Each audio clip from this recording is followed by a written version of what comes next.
never seen the inside of my house for years. So really, yeah. And is it Rex? Do you always bring Rex with you? Yeah, that's weird. You would guess that. That is such an odd thing. You would be able to successfully guess that. But it's Kate almost like I listened to your top 10. But Kate, I have my 3 games, and then Kate has hers, and then I have a few for Liam. But it's like it's interesting because it's like this really tight bit of real estate, right? Like this is the one bit of your collection that's sort of like you carry around like it's a part of you. Yeah, TC has games in his trunk. He doesn't want his wife to know he spent money on. Yeah, that's what you're doing. You're just hiding it, keeping it in your car, and never putting it in the house because you're so ashamed of. Well, it also saves real estate on this. It saves real estate on the shelf. So I go like, yeah, we have room for a few more games. What's in your trunk? Let's not talk about that. See, my wife's an accounting professor, so obviously she does the books. So yeah, I can't sneak that past her.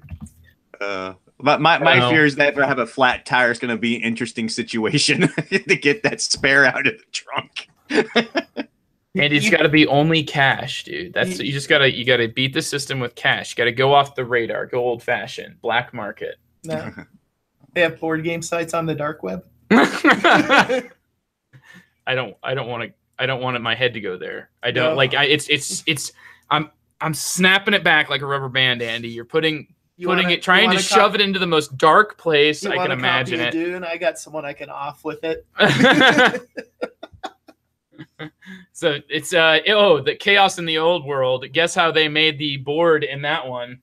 Oh, that's no longer a trunker because I can't have something of that high value people know are in the trunk of my car because apparently that thing is worth quite a chunk of change now. Especially, I just recently looked at how much they're asking for the expansion for that. I was like, oh my goodness! Because I remember it being on like just the clearance section for like forever. It's like I could have got it at one point for like $12. Yeah, the same with like what's your game Asgard. You could have had that for $5 until Heavy Cardboard did their review, and then the price immediately shot back up. Boom. MSRP. Yeah, I got my copy of Asgard for like really cheap. I mean, it was with Madeira. There was some crazy sale. I literally got it for like $5. Mm-hmm. And now after everyone's like talked about how great it is, it's like $50-$60. Yeah, that's the funny thing with board gaming is like there's such a deluge of games out there that it happens so fast that it takes time for like the real hype to like hit a game, and if it's really good, people are already like blowing the game out to make room for the new stuff. So by the time like some real genuine buzz for a game hits and it's been out and people play, you're like Loot Island. It's like I picked it up for like $10. It's funny. Sorry, it's okay. What was it? Like for a while there, Nate would just listen to Heavy Cardboard's like convention reports, like what did he play at BGG Con, and then like buy those games before his reviews of them hit, and then you couldn't find them anymore. That's like he got Cavum for a song doing that, or the what was the other one he got doing that? Well, Edward picks out some of the most esoteric things I have ever seen. I mean, there was like this dreidel game that was just this weird. I mean, that's one of the things that's entertaining about him to a large extent is that, he has his games he really likes. I think he owns like every Age of Steam map known to mankind. He like finds these other weird things. They live streamed it on Christmas.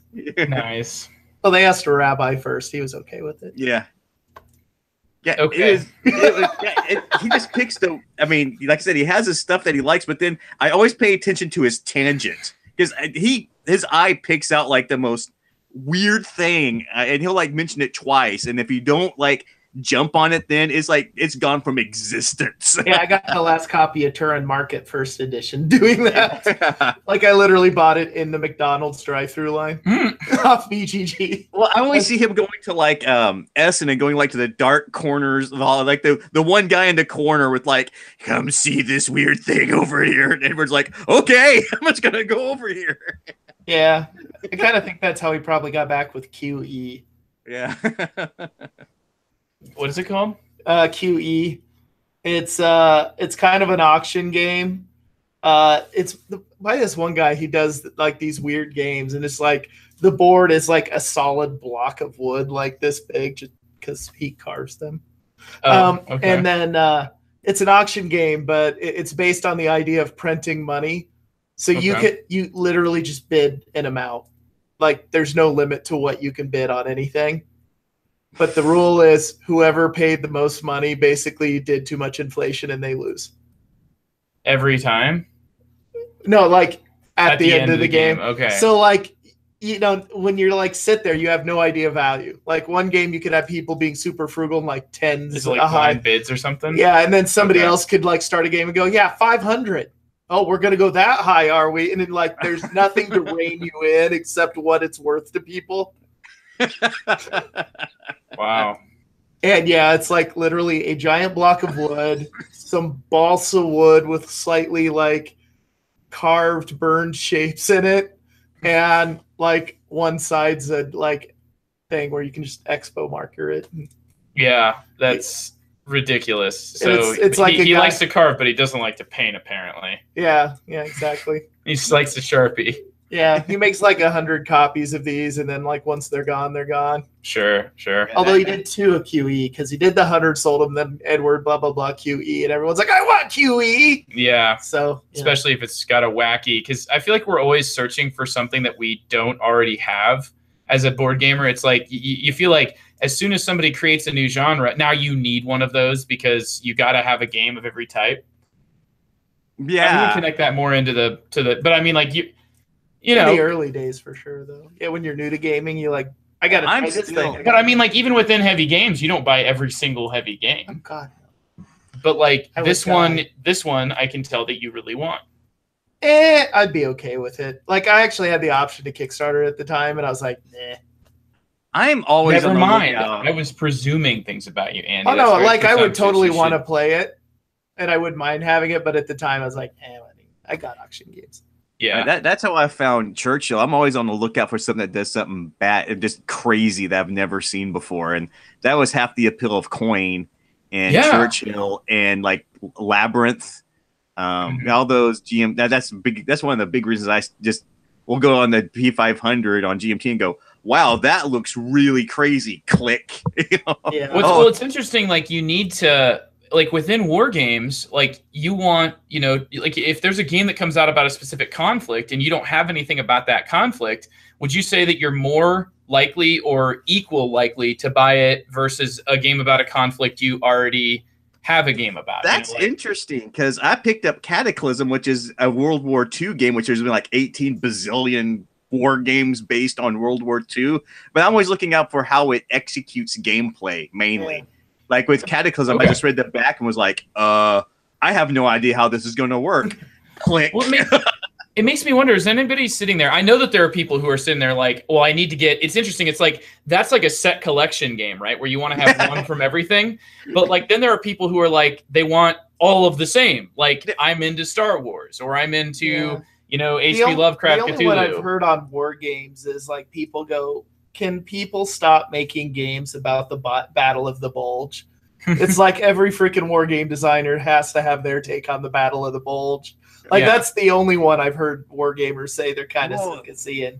It's interesting you mentioned that topic because I mean a huge amount of appeal for games like Magic the Gathering and Legend of the Five Rings and even Arkham Horror the card game is the fact that you are still playing the same game over and over and over and over and over again. Just getting new 18xx basically. Yeah. Well, Andy, I don't know, man. I feel like if I were to take that position in some circles online, you would get shouted down because they would say, no, every sinsingle game needs to be in its own separate box with its own separate pieces and its own separate. Well, those are the same people who like. No, there's one exception to that. Uh-oh. Winsome 18xx's all use 1830 tiles. Okay. So those are like the one thing that's kind of like you used to talk about. Yeah, but you get to those people. They're all like, "Yeah, I can have one of everything," and then my wood chips can't touch my plastic chips, and I got to organize everything in a certain way. And then when they watch me put the bane back in the box, they're just like, they just get mortified. You just throw it all in there. Yeah, it all goes in the bag. I don't care. We got some. Ah! Well, my question is there somebody? So there are people like, you know, like you're talking about. There are people who are like super care a lot about that aspect. And then there's people who are buying every type of game, for every conflict, every historical conflict, right? If I were to come out with a conflict that you've never heard of, then you might, there are people who would buy it because they're history buffs, right? And they want to buy it because they want to learn about the time, right?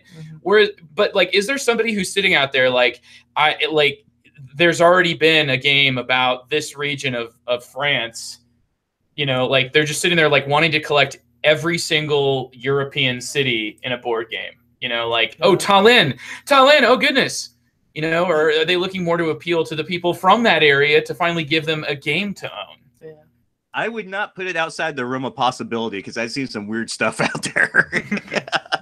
Like, you really want this game just because it has this city in it? Yeah, I gotta have every single game.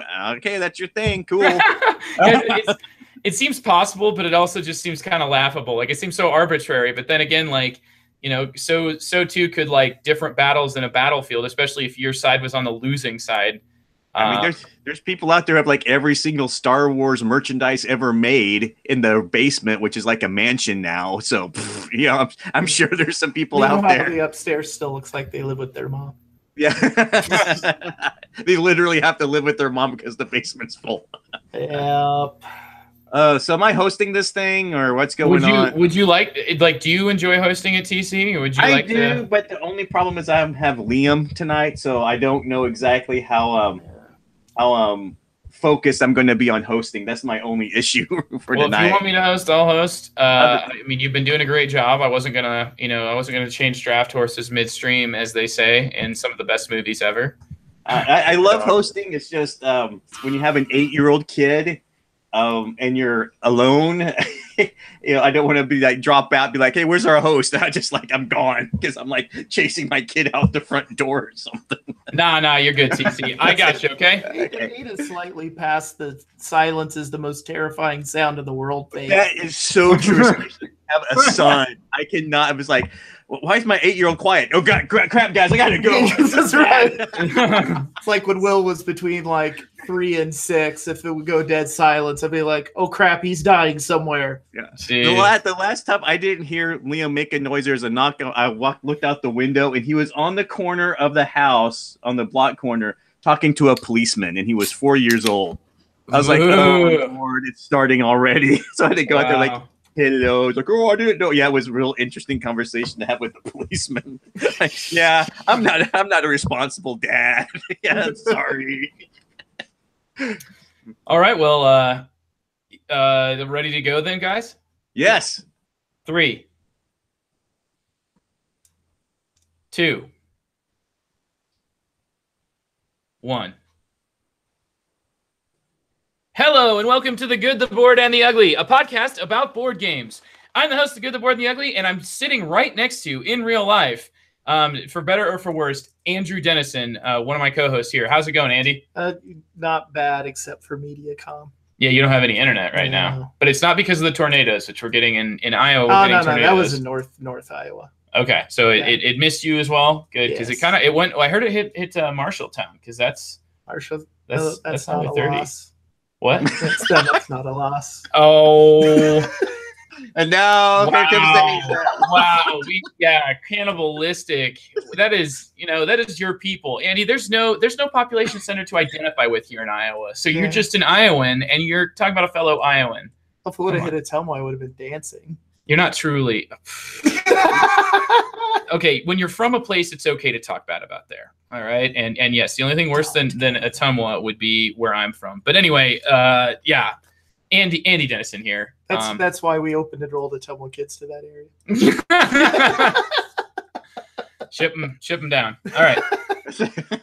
Turned out so unique, so wonderful. And speaking of wonderful, I'm being joined by one other wonderful gentleman, and he's not sitting next to me. As a matter of fact, he is sitting two time zones to the west. And his name is TC Reed. How you doing, TC?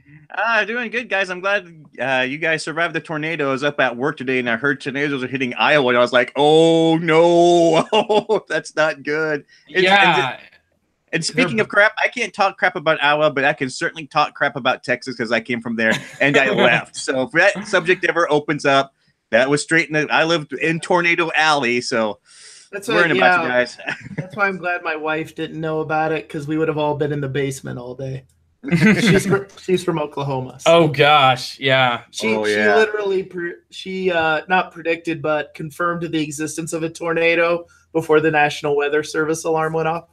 Nice. Did she get any money for the? No, like literally, like I was letting the dog out to pee and I came upstairs. She's like, "Did you see? Is there an alert on your phone?" I'm like, "What?" She's like, "That sky, there is a tornado nearby." And I'm like, "You're out of your mind. I'll go check it." Like, I got 5 feet from the phone. It's like, it's the Amber Alert thing. Wow, like she knew tornadoes. Like when you live in Oklahoma, you just get used to seeing them form. Well, especially when you live through 2 F5s. That's awful. That is intense. Yeah, we're pretty close to the Twister house. Right around here, aren't we? Like the movie Twister. It's from like the 90s. It's all about falling. My goodness, yeah. Yeah, it's a classic in meteorology movies. Yeah, highly accurate. Yes, it was. It was an accurate movie, and it's much better than that cruddy Day After Tomorrow apocalyptic where like what's going to kill us all? Weather. And guess what? It can chase you. Yeah, through doors, but a little fire in the library with books will stop it. Yeah. No, those movies drove me nuts because inevitably then my students would ask. So, like, in the whole Mayan, was it 2013, the Mayan apocalypse thing? Yeah. Just like after months of literally going, Mr. Dennison, is the world going to end in 2013? I just started going, yes. It was always getting justice in this world. It was basically just that the Mayan calendar was like resetting. That's it. It's like they, it's the start of a new cycle. It's like starting a new millennia. Yeah. People were saying the same thing about 2000. By the way, we've got a couple of folks joining us in our live chat. So far, I hear from Paul. By the way, also an Iowan, and Paul is safe. It sounds like, but we're all kind of like huddled here. So. I think Paul recently moved from the northern part of Iowa, so he might have made the right call there in getting further south. We've also got Murr. Murr always have Murr. That's no big deal. I mean, he just follows us around. He's like a groupie. Start introducing Murr. I'll start like if I don't see him in the chat, I'll just start like making a giant introduction. Like a. I don't know how he does it. Like I swear, any live stream or anything I tune into, like Murr's there. I think it's because the hour difference makes it so that like whenever we're recording is always when his game night gets done because he plays games every single day. No, not like this, like any live stream. Like if I'm in another podcast live stream, like it seems like Murr's there. Oh, well, maybe he actually works for YouTube and he's actually like the quality control guy and he's been on our case trying to get us shut down. Murr, shame on you, Murr. Is that what happened to Trent? My current theory is he's actually a collection of autonomous, like, hive mind organisms. They're like all watching a different board game live stream or podcast, and that just filters into a hive mind. And it's just like it's the Murr. It's like a race you can play in the next version of Cosmic Encounter. We gotta figure out that Murr is an acronym. Like MURR's gotta be like short for some kind of evil hive intelligence. It's going to be a lot like the Borg, except with worker placement. All right, so we'll send a Captain Picard your way, Murr. Which, congrats on finishing up Seventh Continent. I've got that one still unplayed, but really wanting to get a group to play that here. It's the one that's like campaign style, where you're working through a deck of cards. You don't actually like destroy components, but you play like one continuous campaign, and it looks kind of like it's more like adding physical maps that you actually physically explore to the adventuring formula, and I'm really like hoping to get that one played at some point. I've been through the rules a few times, but I thought they should have stopped at the fifth continent. The seventh was just too much. Oh my gosh, the seventh continent. So continents though is a ridiculous notion in and of itself. Like in the fact that like be an eighth now. The idea of a continent. I'm telling you, Andy. You're telling me there's an eighth one. I'm telling you that the entire word, genre does not matter. Like continents aren't a thing. They're just like the outline of a continent is based on essentially the people who came up with the word continent. And it's kind of like the definition of dwarf planet in astronomy. So it just is like, yeah, like people are like, what's the definition of a planet? We're like, it's rounded in space. A dwarf planet is not like a meteor, but then also not a. No, the dwarf planet, like, it's like it doesn't have a right orbit. It's too tiny. So they wanted to make Pluto sound even cuter. Yeah. Well, no. I the way I got it across to middle schoolers that really worked, because they would complain about Pluto not being a planet, and I'm like, think about this. Would you rather be the 8th graders in middle school or the freshmen in high school? Well, just and they're like, oh, okay, so it's happier where it's at. Yeah, exactly. Well, just to derail things further, I heard that they just found 12 new moons around Jupiter, and one of them was like only like a mile long. Like, is that a moon? There's like there's not a consistent number of moons for Jupiter. Like every time I look on a different site, how many moons does it have? Like, I don't know, 64, next one's 60 something. Jupiter's like the Hoover of the solar system. Yeah, almost like it's the biggest massive. Yeah, the biggest planet. But it protects us, so I like it. Okay, it's like the bouncer of our solar system. No, literally, like there was like a comet like broken into 9 fragments, and all of them hit Jupiter. Any one of those fragments would have wiped out all life on Earth. Nice. So it's actually done us some favors. Yeah, exactly. It's like, if you're playing High Frontier doing a slingshot maneuver, don't get a 1. Yeah, that's right. Or get Jupiter, and that way when you get a 1, he stands up for you. He's like Actually, my friend had like a morbid fear of gas giant planets. Like she literally couldn't look at pictures of Jupiter without freaking out. Okay. Because she would imagine falling into it and being crushed by it. It is kind of weird to think about an amount of gas as a planet. It is disturbing, because you think of a planet as being like the place where you exist, and you just Did you suggest 2010? You think, hey, I know this movie 2010. You should watch it. Yeah. Hey, I was talking to my wife. I'm like, I wonder what it'd be like on a gas giant planet. She's like, I already know. I live with you. But you're gassy or just huge, or you suck random things into your orbit. Yeah. all of these. That's like a pretty sick burn there. That's a pretty sick husband or wife husband burn. It was like the guy who discovered that we all have Neanderthal DNA. He went home after getting the lab results. He's like, I proved we're all part caveman. His wife was like, I could have told you that months ago. I married you. Also, welcome to Jerry and Norm. You are forgiven. Norm's back. You are forgiven. I'm sorry. Go now. You are forgiven. And we should probably get going here because we talk about board games on this podcast. Yeah, that's actually the premise of the podcast. Is these a whole bunch of people who disagree on literally everything, including their board games, but probably especially board games. I thought we were talking about disaster movies. Things. Yeah, well, the disaster movies was kind of to lower the expectations of the audience so that we could go on with the episode. Right now, I rate this episode at Dante's Peak.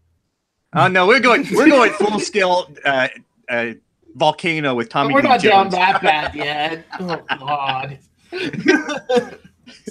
Yeah, the raising ocean levels. But I did get my wife to look at me weird because I said I kind of want to be a director and make a disaster movie, and the dog will die.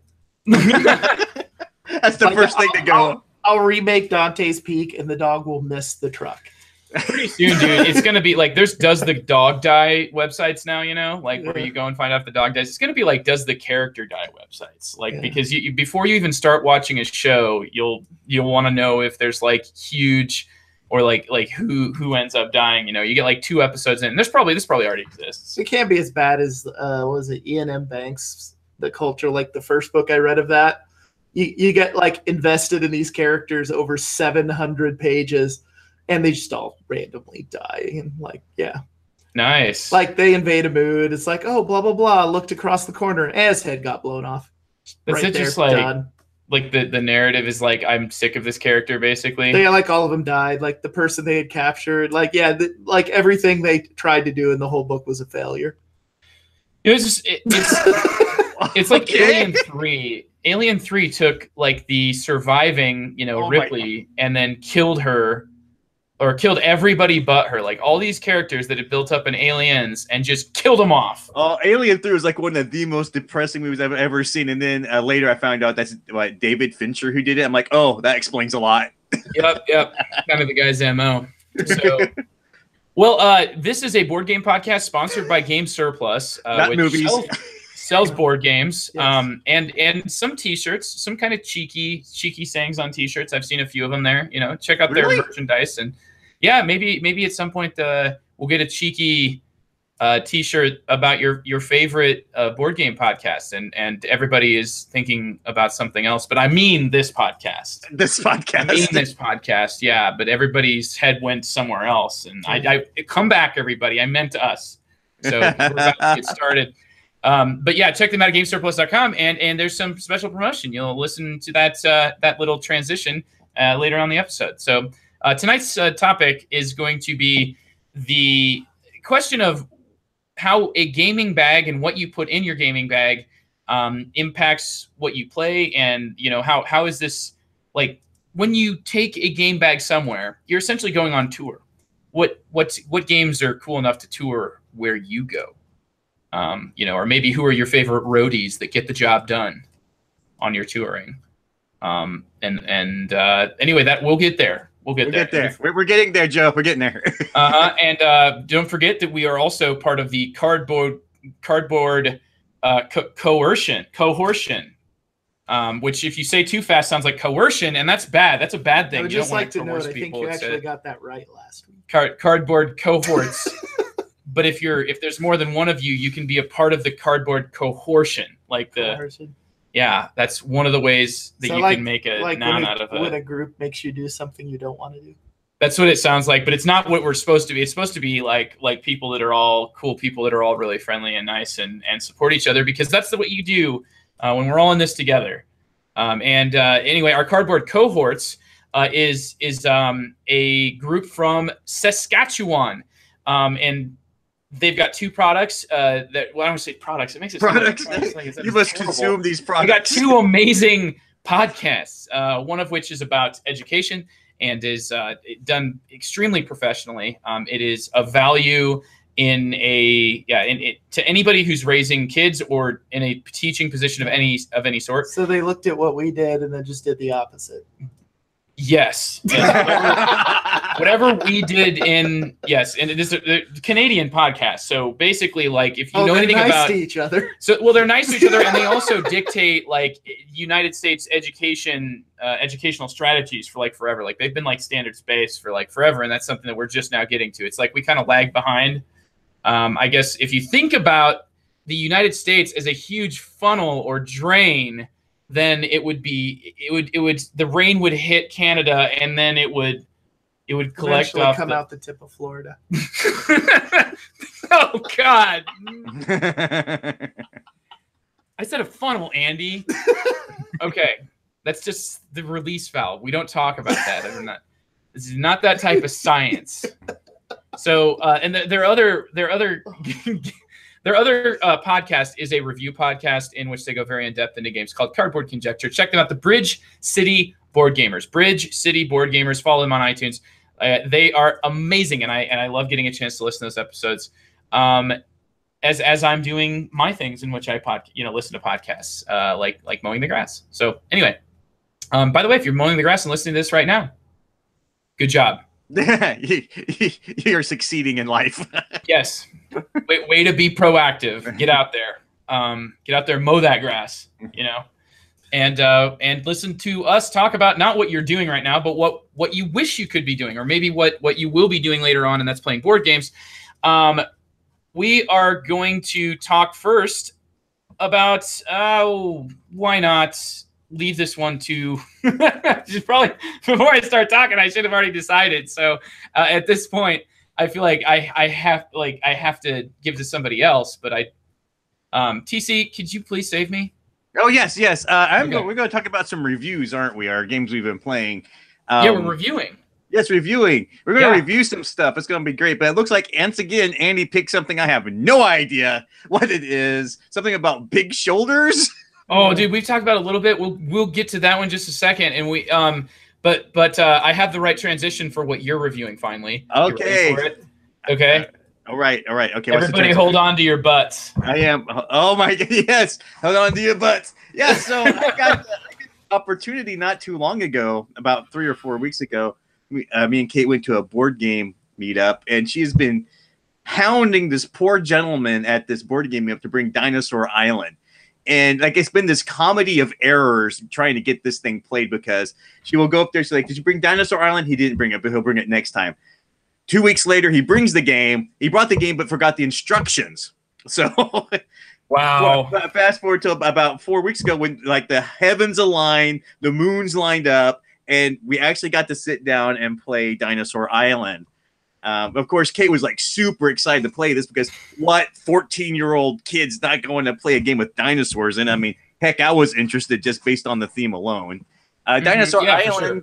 What do you think about the look of it, though? Did the look draw you in at all? The neons? Yeah, it had this really crazy. It was like a '90s vibe to it. I mean, it was out of control. It's got these really. It's like this color scheme with colors that should not go together. So it's like, okay, it's like this giant, almost this giant eyesore on the board. The dinosaurs are like hot pink, but and I'm sitting there with them like, okay, well, we'll try it. The game has a nice pedigree behind it. It's designed by John Gilmore, who did Dead of Winter, which immediately got my attention, because once again, that's a game that Kate really enjoyed. And Brian Lewis, who did Titans of Industry. I was like, wow, that's a rather interesting combination for a game about dinosaurs. And it's from Pandasaurus Games, published through IDW, I believe, which IDW for me is like really hit or miss on games that either like or not. But long story short, she really liked it. It was a very interesting amalgamation of 3 different games smashed into one, because in the first round you're rolling these really awesome dice with DNA on it, and you roll them and you put your scientists out to grab that die in order to build up your gene pool so you can make dinosaurs. Then the second round you build your dinosaurs, and on the third phase you actually have a little park board in front of you. You're like shoving tourists in to come see your attraction, and you're drawing from a bag, because some of these guys can be they're like low lives. They like just come in for free. I don't remember exactly what they're called, but they come in, they like sneak in. You don't get any money from them. You don't get any victory points, and you really don't like them. So like in the previous round, it becomes real important to hire security to kick them out.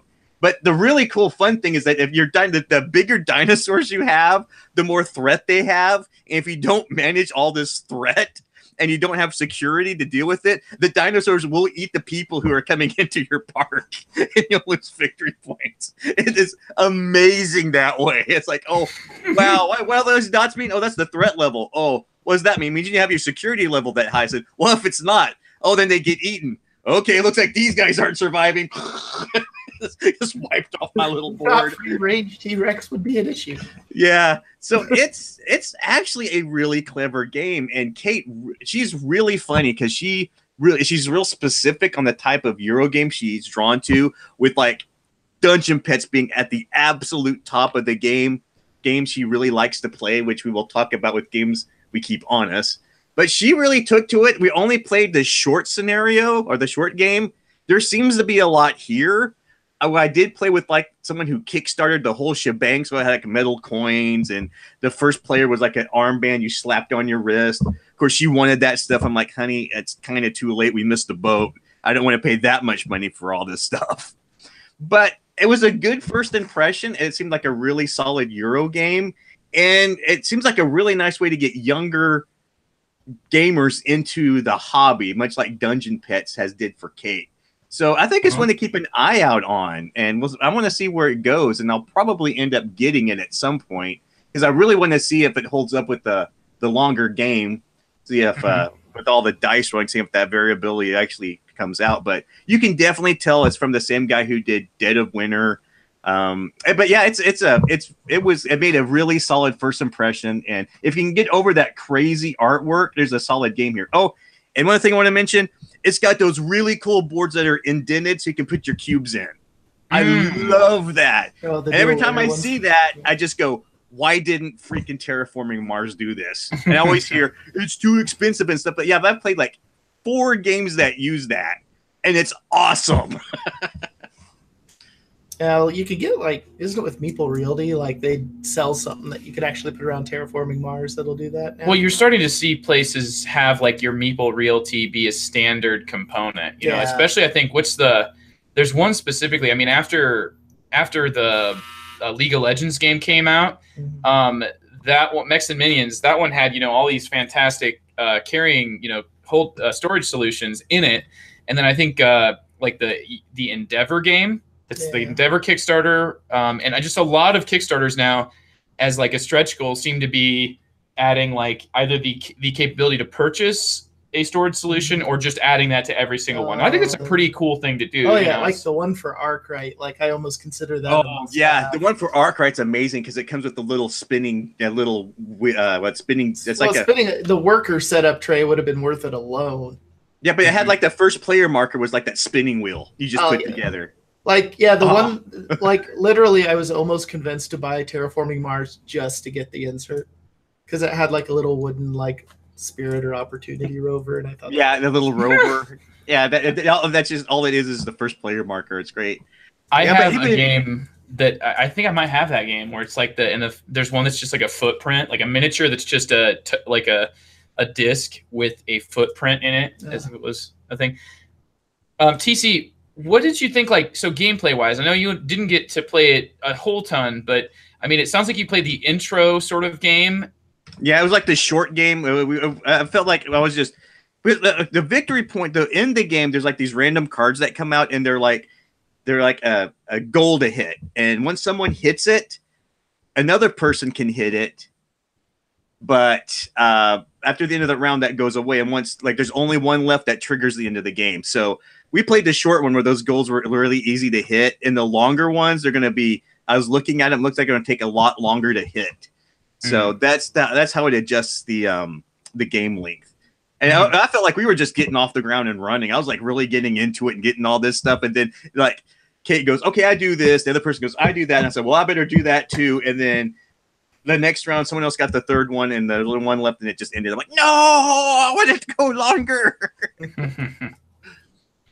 So what do you think I would think about this game? TC? What would you think? Because I really like Dungeon Pets. I think it's fantastic. Yeah, I think that you would probably think that there might with most Kickstarter games, it almost seems like they put too much into it. Because once they hit a stretch goal, they add more, and once they add a stretch goal, they add more. Once they add another stretch goal, they add like Carry-On was a prime example of this, where they just added so much to that base game. You're like, we can't play with all this at once. We need to start parsing this out. So it's already a tough game without any expansions at all. But I love Carry-On, and I love it for that kind of. I think. Yeah. There was a guy who put out a Kickstarter that started this last Monday. It's just like, there will be no stretch goals. There will be no early bird pricing. It's this much for the game. But it's got like the same. It's got like some of the same humor the humor in Dungeon Pets is just off the chart. But it's still got some humor in it because you have the art style. I think it's sent to the farm. Yeah, I think it's a great game. I think you might like it just because it's a game you can break out on a game night and it will attract attention and people will want to play it just based on the theme. And then it'll be like a little subtle thing to get them into like some Euro mechanics because they're thinking, oh, dinosaurs are going to be wreak havoc and stuff. But no, actually, it's more of a resource dinosaur management game where you're trying to balance all these things. The die rolling may drive you up the wall a bit, but you can mitigate it by re-rolling or switching it to what you want to with different powers. So I think you would like it just because it's something you can break out to the people and it will definitely draw attention. And you can be like, yeah, we're going to play some games that actually have some more strategy to it, but it's disguised as a dinosaur game. Very cool. Well, I did back it actually, TC. I backed the game, and so I mean, like, I personally thought that I would like it as well, but it stands to be seen. It sounds like in our chat we're getting some positive responses. So, did they not come in yet? The new Dinosaur Island did not come in for me. Oh, okay. Don't freak me out like that, Andy. No, shame on you. Not right now. Not in the middle of the episode. I'm not stopping this in it, like, halt so I can go check and see if, like, I accidentally had this shipped to, like, my old address or something. Like, this game is... Or it accidentally got to send Australia. You John Company. But yeah, so, like I said, my biggest problem with it is that there's all this cool Kickstarter stuff that once we played it, we're like, oh, we would like to get it. And now it's like too late. It's like playing Scythe and going, this is really awesome. These components are great. And you have to go, Yeah, the version you get is not going to have that stuff. Well, you can It's buy it sad. all separately now if you're willing to Yeah. pay a lot. Pay a lot, yeah. So, yeah, it looks very fun. Yeah, and I know that's a word you don't like to use a lot, but it is fun. And I'm very curious what you think of that, because Kate really took to it. She was like, "I want to buy it, Dad. I want to buy it. It's cool. Oh, look at this. It was fun, Dad." And I'm like, that was just like a worker placement resource, kind of a generic Euro game. And okay, yeah, let's go for it. I'll see what I can pull off. It looks really fun. It does look really cool. I mean, I'm looking forward to it. I'm saying fun now, and I'm acting like it's okay. Oh goodness. So anyway, let's go ahead. I'm gonna do a quick thing, Andy, because I've just got a really quick first impressions. I don't have I'm just gonna talk quickly. First of all, thank you to Red Raven Games, to Ryan Lockett, for a review copy that he sent of the game that I'm reviewing today, which is Near and Far Amber Mines. This is a first impression of the expansion Amber Mines to Near and Far, the base game, which I have been just touting its praises, just trying to get more people into what Near and Far looks to offer, and also to respect that Near and Far is, as far as I'm concerned, the kind of the culmination of Ryan Lockett's efforts as the designer of a game, the artist behind a game, the publisher of a game, just everything. I mean, the one man powerhouse. And I think he gets some support from others, at different places, but he's like, the project head of all these different, very diverse roles, and it's impressive. And it also shows there is a certain artistic cohesiveness that pops up in his games. It's like the rule book looks like it goes together with the actual game. Just everything's really, really pretty. It looks great aesthetically. The man is an artist and also happens to be a talented board game designer. And Near and Far is a storytelling. I don't say storytelling. It's like an adventuring game. Like, think Tales of the Arabian Nights mixed together with a simple worker placement game where you only have one worker and there's only a few actions you can take, or you can go on an adventure. And so it's very similar to his first game, Above and Below. Not one that I liked. I did not like Above and Below. I found its stories to be uninspired, to be they were just random. It was like you had random numbers, and so there was no continuity to any of the stories. It didn't do a great job, in my opinion, of building up a world. But Near and Far fixes that by having all of the maps be unique. There's 11 different maps that you play on in the game, and each one has unique encounters that will specifically key to what you're looking at. Like if you see a picture of a tree, you see like the art of a tree with a face carved into it, that'll be actually addressed. So I love Near and Far because it builds the world much more successfully while never betraying the fact that it's a game, which the gameplay is what's going to sell the game, right? And the gameplay is like quick, snappy, fast, amazingly cool build-up engine building turns. So there was a lot of divergent words in that just mash. But like what I mean to say by that is you're building a party to go adventuring, and you're going to be taking that party on the road and trying to make be as efficient as possible. It's an efficiency puzzle that is disguised as an adventuring game, but the adventuring side of it, the narrative side of it, is tied enough to other elements of the game, like its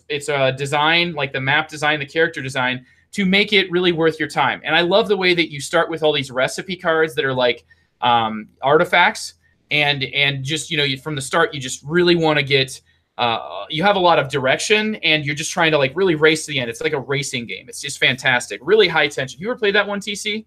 Which one? Near and Far.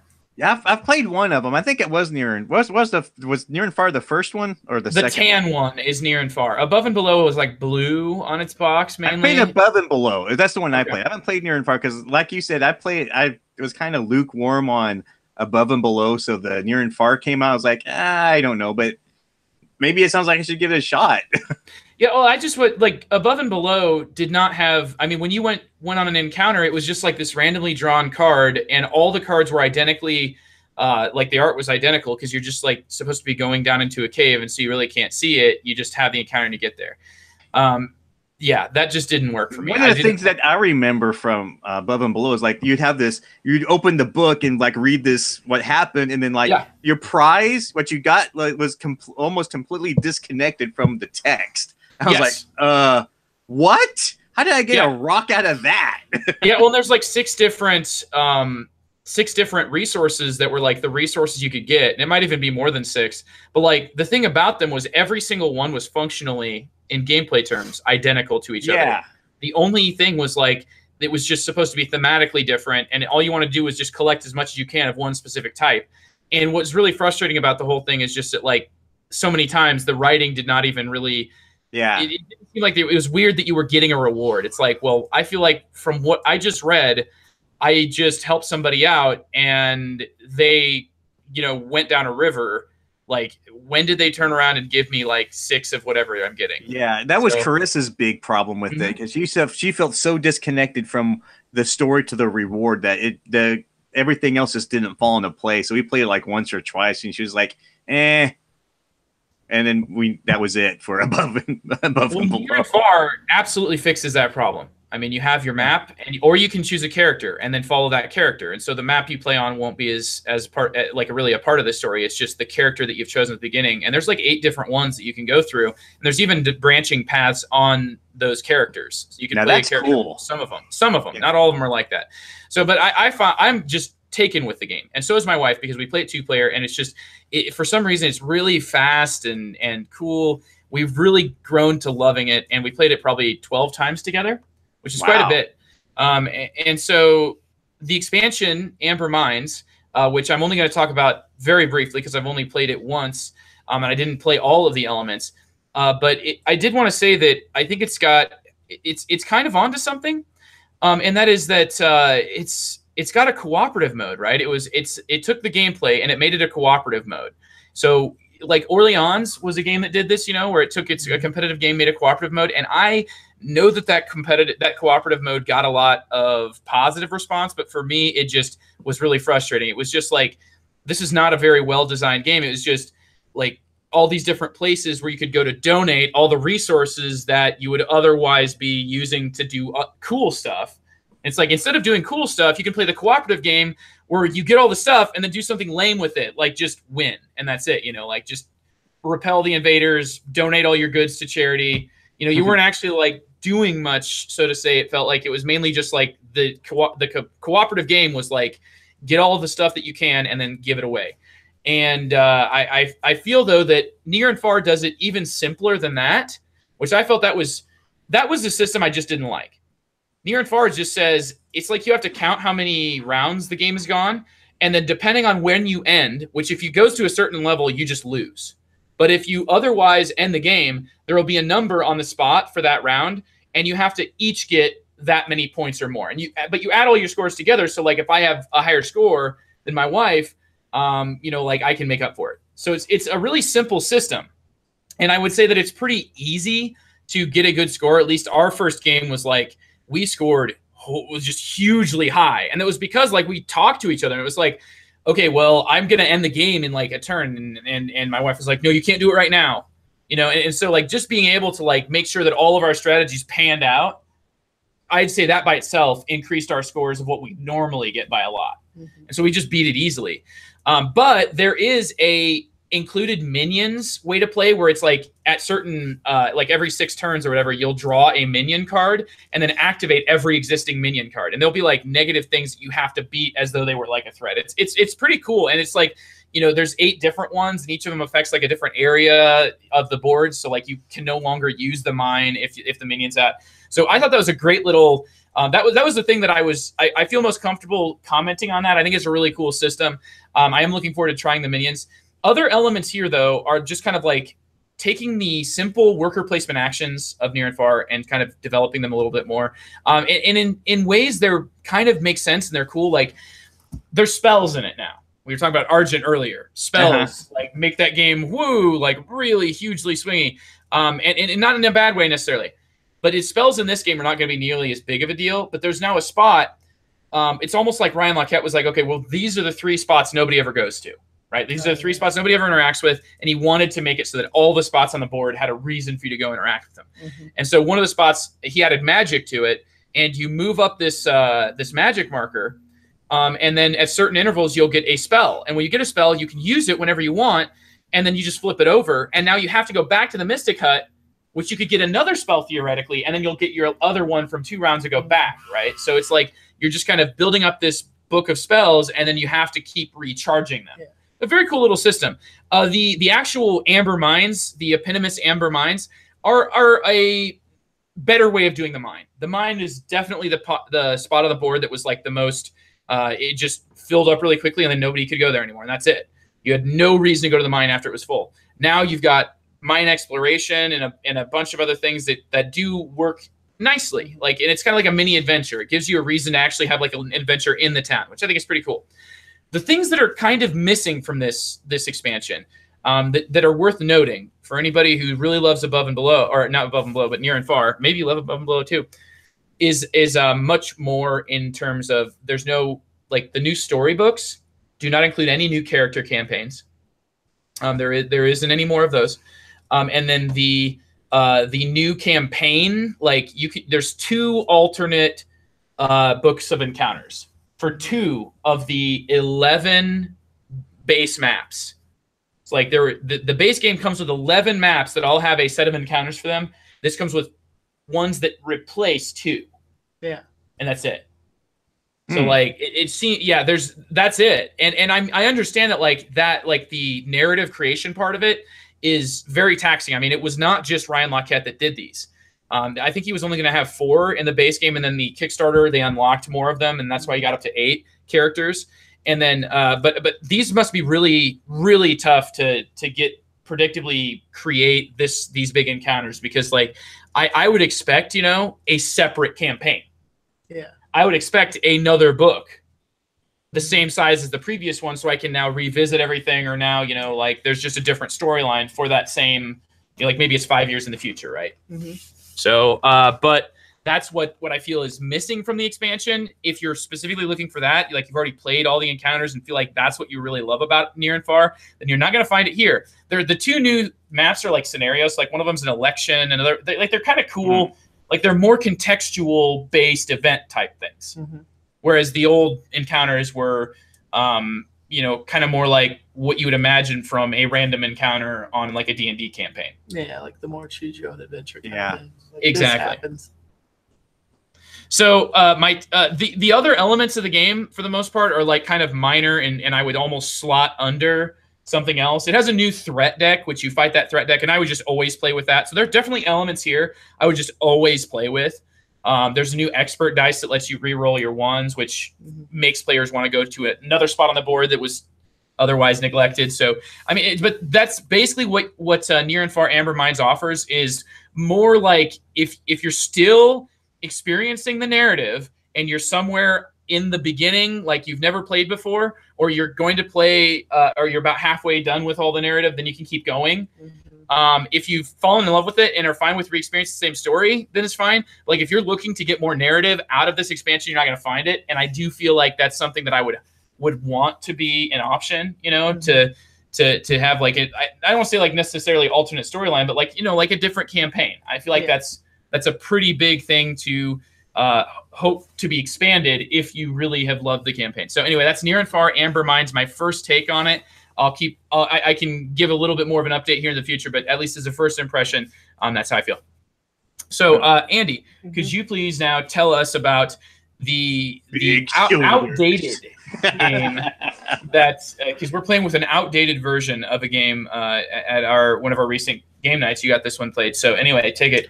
Yeah, so we got, we had talked about that, Raymond Chandler III or whatever, who designed or is designing City of the Big Shoulders. And we talked to him, what was it, a year ago? Somewhere like that. Anyway, he was kind of on there talking about City of the Big Shoulders. And I noticed just like a couple months ago, I was seeing his name pop up again because there was some like personal trouble of some kind where he had to kind of back away from it for a while. And I noticed it started backing up. So I'm like, well, we kind of sent him a message, maybe see if we can get him back on the podcast. And then I was like, well, if we're going to do that, we should probably break this out again and refamiliarize ourselves with it. So I brought it to game night last night and had another go at it. And a couple people were asking me my thoughts on it because they're like, if I remember right, you were kind of lukewarm initially on it. And I kind of was. But I definitely enjoyed it a whole lot more this time. And I think part of that lukewarmness was just where I was at mentally at the time. Like, I wasn't playing 18xx online or anything like that. So at that time, the issue I think I had with it was really close to 18xx, which is what I really wanted to be playing, but just enough to tease me about it, kind of. But now kind of doing that online where that's not like, you know, something I'm worried about anymore. I could kind of sit back and look at this game for what it was. And what City of the Big Shoulders is kind of a very, very good merging of 18xx and Eurogame. So it's got a sort of stock market system. You buy companies and you start them. You buy shares like it would be in an 18xx game. But the way the companies operate and the other round components of it is very much a resource conversion Euro game. Mm-hmm. So like your goal is to basically get a company running. You know, you have to collect some workers, you have to collect some cubes, you produce goods, you put these goods on a market of sorts. These goobers. Well, they came out of a 3D printer for me. So. They're goobers. But anyway, yeah, you put these out on a market. There can be some bonuses if you do certain things with that. Mm-hmm. And, you know, you get your money, you kind of go on from there. There's ways to get more workers because it's a worker placement game. That's always there somewhere. But there's a lot of interesting decisions to be made because when you put out the worker placement spots, there's some that just start on the board, like getting more workers for your factories and stuff. But what happens is each player gets like a set of tiles, and these are going to be the new worker placement spots. Mm-hmm. So what you have to think is like, do I put out one that's useful for me? Or am I going to put out one that's useful for everybody? Because usually what happens is you put it on a track of your color, and any cost associated with doing that action is going to come back to you. Yeah, so pay you for using that action. Right, and depending on a couple symbols, it could either be the bank paying the person or that company that's acting right now pays the person, something like that. And other than that, you run it like your basic 18xx. You acquire your resources, you run it out, that kind of thing. The nice thing is it seems, and I think this is supposed to carry through in the final copy, is there's kind of ways you can tweak the rules to be a little bit more advanced or less advanced, I guess. So you can, if you're playing like people that are primarily Euro players but kind of want to know something about an 18xx game, you could kind of peel down some of the nastier aspects of 18xx. Yeah. So like, you know, we played with the advanced rules because all of us had played a fair amount of games and weren't worried about it. Yeah. But you could do it to where like, you know, you can't steal somebody's company, or you can't do this, or make the math a little easier, that kind of thing. But other than that, yeah, it's probably, you know, for my money, the best merging of a Euro game and an 18xx game I've ever seen. Yeah. Like it, you know, blows Poseidon out of the water. Sure. As far as a way to kind of introduce that concept. The only other one that I think is even a contender for that is 18 Lilliput. But that even seems more on the train game side than the Euro side. Like this one has what you're looking for in an 18xx game and what you're looking for in a Euro game. And I think in the final version, it's going to play pretty quickly. The biggest trouble we had was just dealing with the fact we were dealing with a prototype rule book. Yeah. So just some things were harder to find, which I'm sure has been clarified. Yeah. Well, and I think like when I showed Raymond a picture, I sent him a picture and he was like, "Oh no, like that's old. Like it looks different now." Is basically what his initial reaction was like. The whole like everything, even the prototype looks different. Which doesn't even bother me. Like I'm like, you know, if I got a game with this artwork that played core mechanically like it did, it wouldn't bother me. But I play 18xx games. No. Like your map of this game and everything is like just fine. Like I would be absolutely fine with that. Period. And from my understanding, the core elements of the game like have not been substantially changed over this playtesting time. No, from what I've heard, it's just tweaking here to make sure things are a little balanced, a little bit better. The one thing I kind of and the other thing they have that's very Euro is end game bonus goals. Like you don't see that in 18xx. Yeah. Like it really changed things because when you open the companies in this one, the president's share is 30% instead of the normal 20% in 18xx. But then there's a 20% preferred share. Yeah. And the rest are 10%. And the person directing the company cannot buy the preferred stock. Another player has to buy that preferred stock, which adds in this kind of neat, like, where you get a hold of it, because if you're playing the advanced game, you can dump a company on someone like in 18xx. So whoever takes that 20% bonus stock, vulnerable. I'm like, okay, you're getting better payouts, but you're living more dangerously. But there is some advantages to having that. Oh, absolutely, like, because it's more money at the end of the game, because it's essentially 120% because you can only have so many stocks. Period. Yeah, that's right. 120% is going to be worth more essentially than a 10% of the same thing.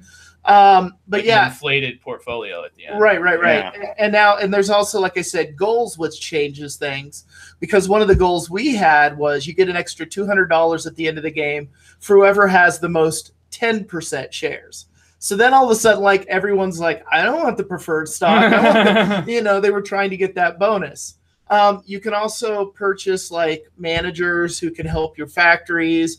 You can actually build the factory on. The other thing that's cool is these are all historical factories because it's taking place in Chicago in like the late 1800s, early 1900s. Yeah. And so since everything is past copyright date now, like he can include whatever companies he wants and they cannot sue him for trademark or anything. Like Spalding and stuff. Yeah, like exactly. Even existing ones. My only gripe, and I really hope this was fixed for the final game, and I haven't heard from Raymond on this, so it'll be interesting if we can get him on. I really want to know this. Is in the prototype, which this was a much earlier prototype, just caveat that. It just seemed like your desire to open a second company was like, why would I do that?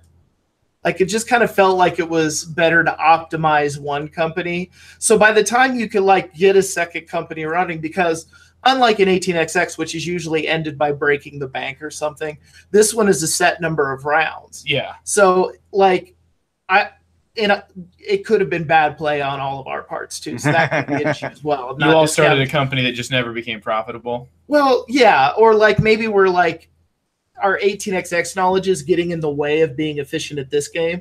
Okay. But it just never felt like by the time you could start a second company, it was really worth it was like, I don't want to start one in round 5. Like the game's almost over. Huh. And that could be just what we were doing. And that's the other thing. And that's what makes me wonder if that's either like something where he added a little more money to make that doable, or if we're just playing badly, because you start with a ridiculous amount of companies. Like, because now in this game, unlike 18xx, which are all train companies, there's 4 categories of companies. And there's like 3 or 4 in each category in your average game. So you're having, like in our 4-player game, we had like almost 15 companies we could choose from. Wow. And it just seems weird that you would only start 4. Yeah. You know? So that's where I wonder if there's been some balancing on that, or if just we're that crappy at this game. You guys are just, when you're taking your actions, the thing is the game does kind of limit you as a player to a set number of actions. And so like building up one company, as long as you don't hit a ceiling, you can just keep building up that one company and making sure that everything is available. Because one of the main ways you get your cubes to run the factory is going to be using the worker placement. And if you only get 3 worker placements, it's going to be really hard if you're running like 2 or 3 companies to get everything you need. Yeah, it's true. So I'm kind of hoping that got changed, but we'll see how it kind of all pans out. Like more of an incentive to start new companies, and get more of those companies in. Okay. Yeah.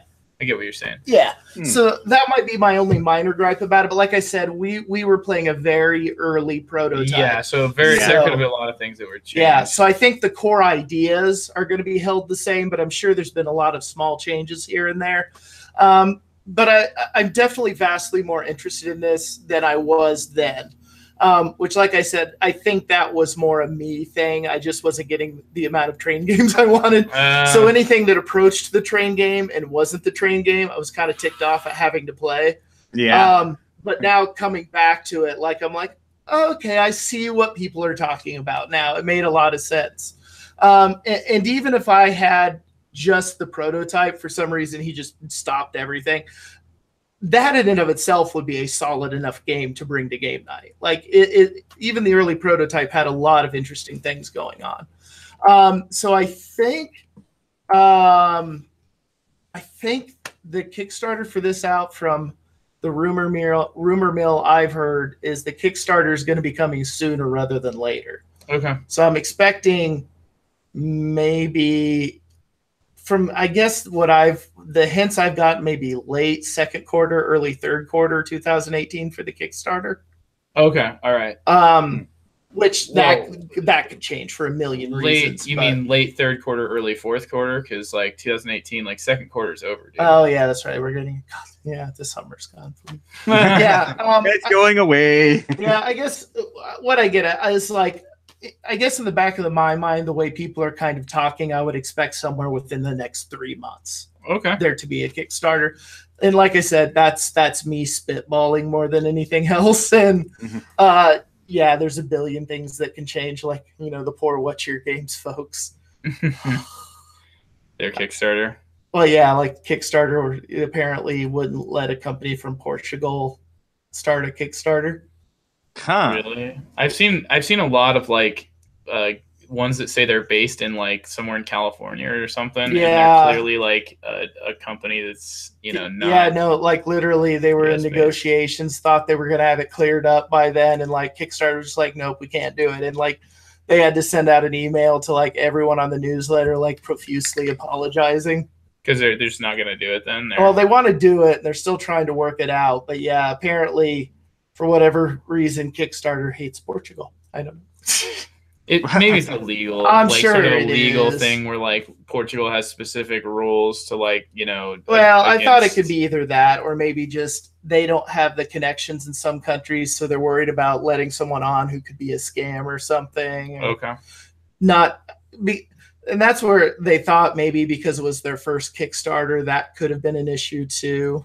Whereas like anybody in the board gaming world would be like, What's Your Game's completely reputable. Why would you be doing that? Whereas, but anyway, they don't need to publish this way. It's just that like they want to add like nicer things, and those nicer things cost more money, and you need to have more capital to be able to afford. Yeah, well, and that's like, the whole concept is that there's second edition, so who knows what the market is for it. And it's just like, yeah, if you're going to do an upgraded version of an already existing game with upgrade packs, it's like Kickstarter's kind of the way you would do that, right? So anyway, but yeah, I would expect some announcements on City of the Big Shoulders, and I don't know, it's just baffling to me that more people aren't talking about this game, because it's like crazy good for what it's trying to do. Well, to a certain extent, Andy, people can't play this game or can't talk about this game because not everybody has an Andy in their life that like prints and plays everything. Well, as I've said, there needs to be more of me in the world. Oh my God, how did I walk into that? Why did you walk, Joe? That was you did. I'm working on human cloning. That's horrifying. The first time you said this to a person. It's called Andy Island. It's Dinosaur Island. Yeah. I've read enough Phil Eklund books. I think I can do it now. I've let him into my house. Is that it? Is that it? There's like some secret formula in all these Phil Eklund books you gotta piece together. It's like Sierra Madre alchemy. Like if you've read the hidden code of the footnotes, you know. Yeah. Well, the footnotes are like flavor, man. They're fun. Footnote 5, 5th word, second syllable. Oh, he wants us to draw this symbol in the fourth. Oh, okay. Yeah. Okay. That was our reviews. Thanks, Andy. No problem. All too happy. All right. So Before we go on, I just wanted to remember what I was going to say. Oh, that the next couple of weeks will not be regular recording. So if you're used to catching us on our Thursday night recording time, I'm still hoping to have some sort of an episode posted on the iTunes. So you'll get something, but it will not be a Good Board Ugly specific sort of thing. It'll probably just be whoever I can rope into talking on the because I'll be headed to WBC and Gen Con. So anyway, you'll be lost to time and space. We'll hopefully you'll come back. That's right, yeah, and it is kind of like getting prepared. I'm in the preparations now, so I'm really pumped. I'm super pumped for WBC. Gen Con, I'm more like I feel like Gen Con's more kind of like doing a huge, like exhausting hike or something where it's like, I can only get so excited about it because I know it's going to be a very like stressful, just kind of, even just getting a sandwich is like hard work at Gen Con. Like getting to play your game and getting to the places you need to be is tough. So it's just like big and there's too many people there. And yeah. So, but I'm still really looking forward and hoping to meet up with some people there at Gen Con. But yeah, what am I going to bring in my game bag to Gen Con? That's the $1 million question. I mean, this is okay. So, and I have this question. First, I'll pose it to you, TC. That is, when you go to a convention, like, and it's something, it just depends on the convention, right? But like, let's say that I'm headed out to an actual convention where I'm going to be like in my car. And so I'm not going to be around my gaming collection for a very long time. And I need to like sort of make a traveling display of all these games. It's like, what goes into your game bag? And what I find to be fascinating about it is to what degree like games will like go into my game bag and then just kind of like camp there. And I'm like, I've been bringing this game for 2.5 months, and I don't even remember like why I've got it there anymore. And then, ooh, it's the one that we get played. And I'm like, why did I even still have that?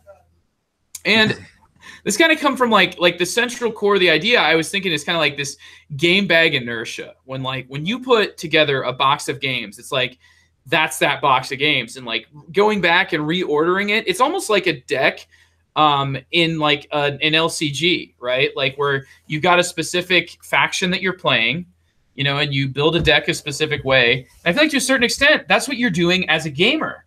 Except, it's all this big meta game where I'm putting, games in my box. Like, what am I trying to do, though? Am I trying to say putting games in my bag to bring is like deck building? You don't like deck building, Andy. Yeah. Well, it's like pre-constructing, like I hate that worse. Yeah, I know.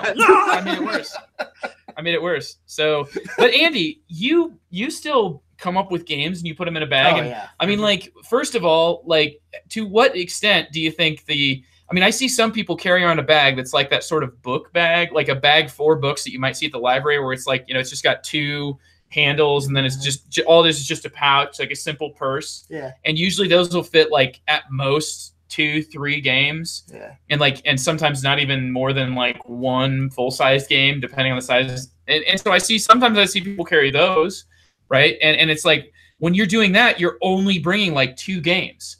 Yeah. And to the people when you're only bringing a super small box, I wonder to what extent that means the box is going to be game cycled out. Like you just get home and the first thing that you do is you take all your games out of your box or bag and put them onto your shelf. It's like, how meticulous are you about like cultivating this collection as well as trying to consistently take it on the road and see what gets played? I'm just fascinated by the whole idea. And I can talk about my own thing, but I wanted to see, I wanted to hear from some of you guys. So Andy, your thing, I know at least a little bit about what you do just from, being in the periphery.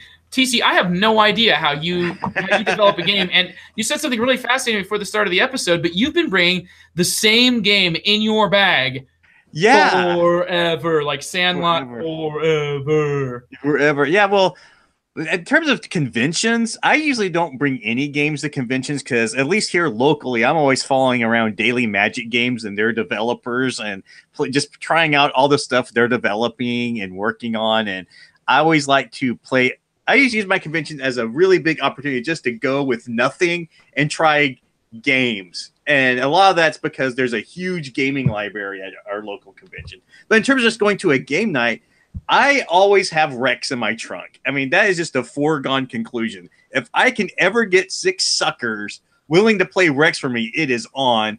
And just on the off chance that will happen, it's always in my because I don't have a bag. I just put games in my car and keep them in my trunk. I call them trunkers. That one's been. I don't even think that game's seen my house in years.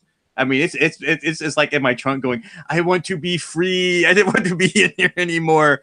Another game that has, thanks to you, that's been living in my trunk is Dungeon Pets. Because Kate, every time I go out with Kate, she's at least wants to have that on hand to teach people how to play it. Just because she loves that game so much. She is just smitten. I even ran down the expansion to that thing, and that was fairly hard to get a hold of. Just because she liked it so much.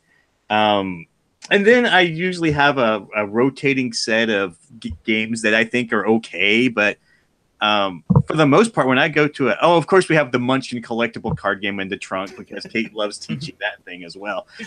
Kate's taking over my trunk in case you haven't noticed. Yeah. Have you, so your trunk, you're referring to the trunk of your car, right? Not like the trunk of my car. Okay. No, I got like a trunk in my car. I'm not carrying around are all these games like loose? Like so your game is like by game bag here, you actually keep like whatever games you need in your trunk. Yeah, what I have is and I have one of these and it's like so the whole back of my trunk is like soft Velcro, and I have these plastic dividers I can divide my trunk with. So I have them like in a corner, just all secured in the corner. Nice. I feel like you couldn't do something like that in Iowa because like the stupid amount of humidity we get in the summer versus the crazy cold would like trash those things. I don't know, man. I know some people that play that keep like a good chunk of their collection in their car as well. Like but usually they're inside boxes or something, inside like totes. Yeah. I don't know if that like helps, but yeah, maybe. No, I just have them loose. But they're not loose. They're secured in like these plastic partitions I have in my trunk. But, and honestly, most of the time I go out to play, if I'm not hosting at my house, I usually like just to play what other people play that they're passionate about, to learn them, to see if it's something. It's how I get around buying a lot of games. I just hang around a lot of people who have different games. I'm like, oh, okay, cool. Well, I'm glad I played that. I'm not really into it. It was cool, but I don't think I want to spend money on it because I have, unlike some people, I have a smaller house and shelf space is at a premium, so I have to be real careful of what I get. Although my GMT collection is growing horrifically bad.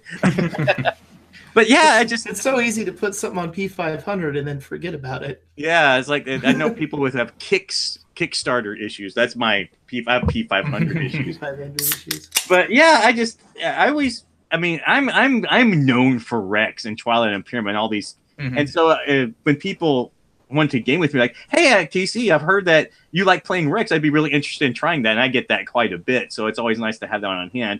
And actually, it's getting quite to the point I might need another copy of Rex because that box is getting torn out.